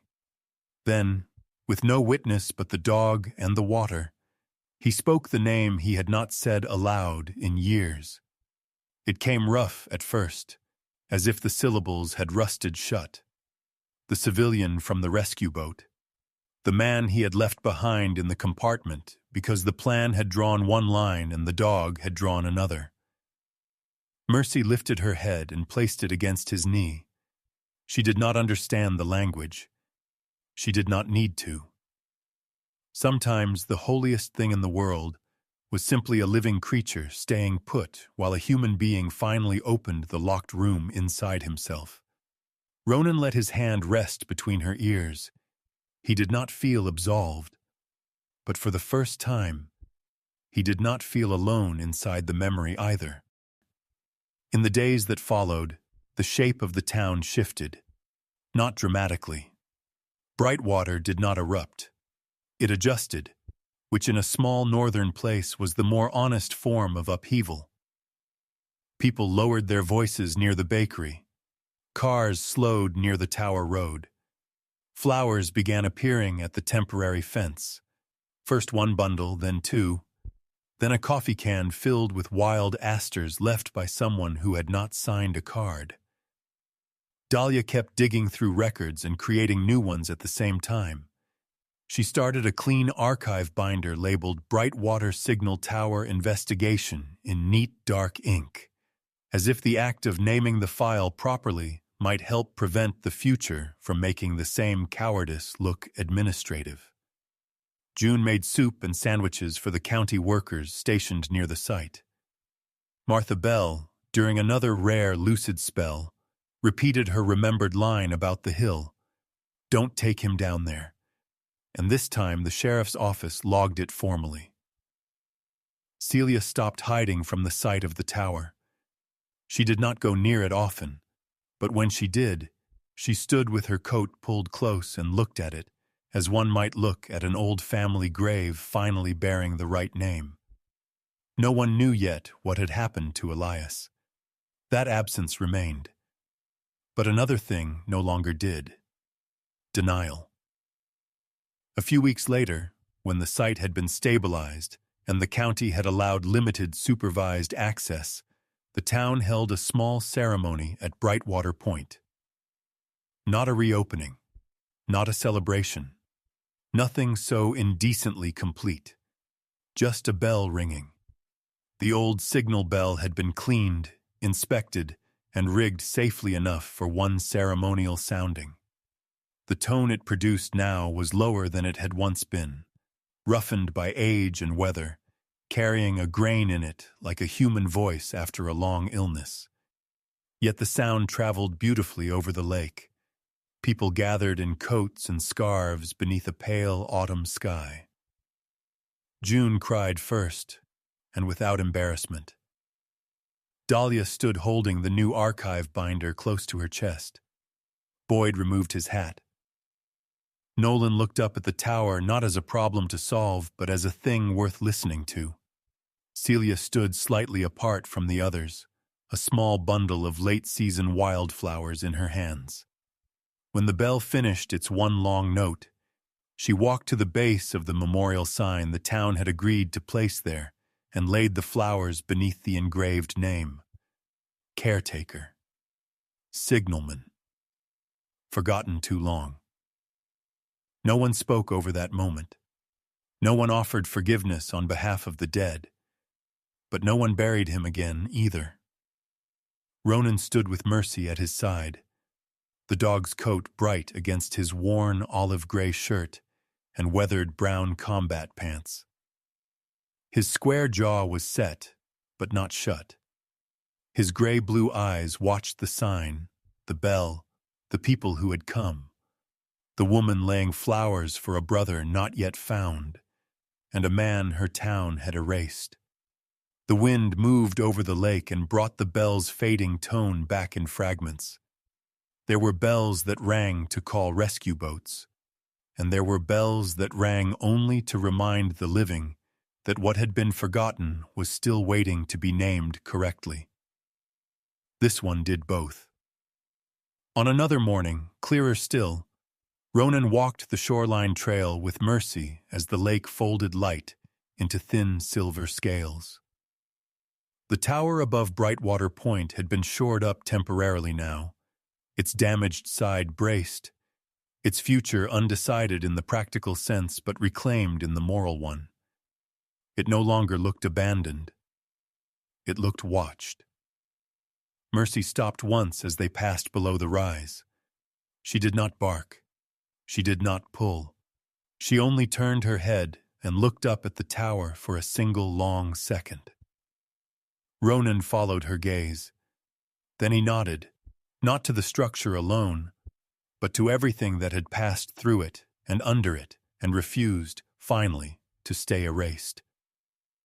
They went on walking, and this time, Ronan did not move like a man still surviving the past. He moved like a man who had chosen, at last, to remain with the truth even when it did not finish the story for him. That was enough. It was more than enough. There are stories that do not end when the truth is found. They end when the truth is finally named. In Brightwater, the earth did not open to reveal a miracle of light. It opened to reveal what had been hidden, forgotten, and buried beneath fear and silence.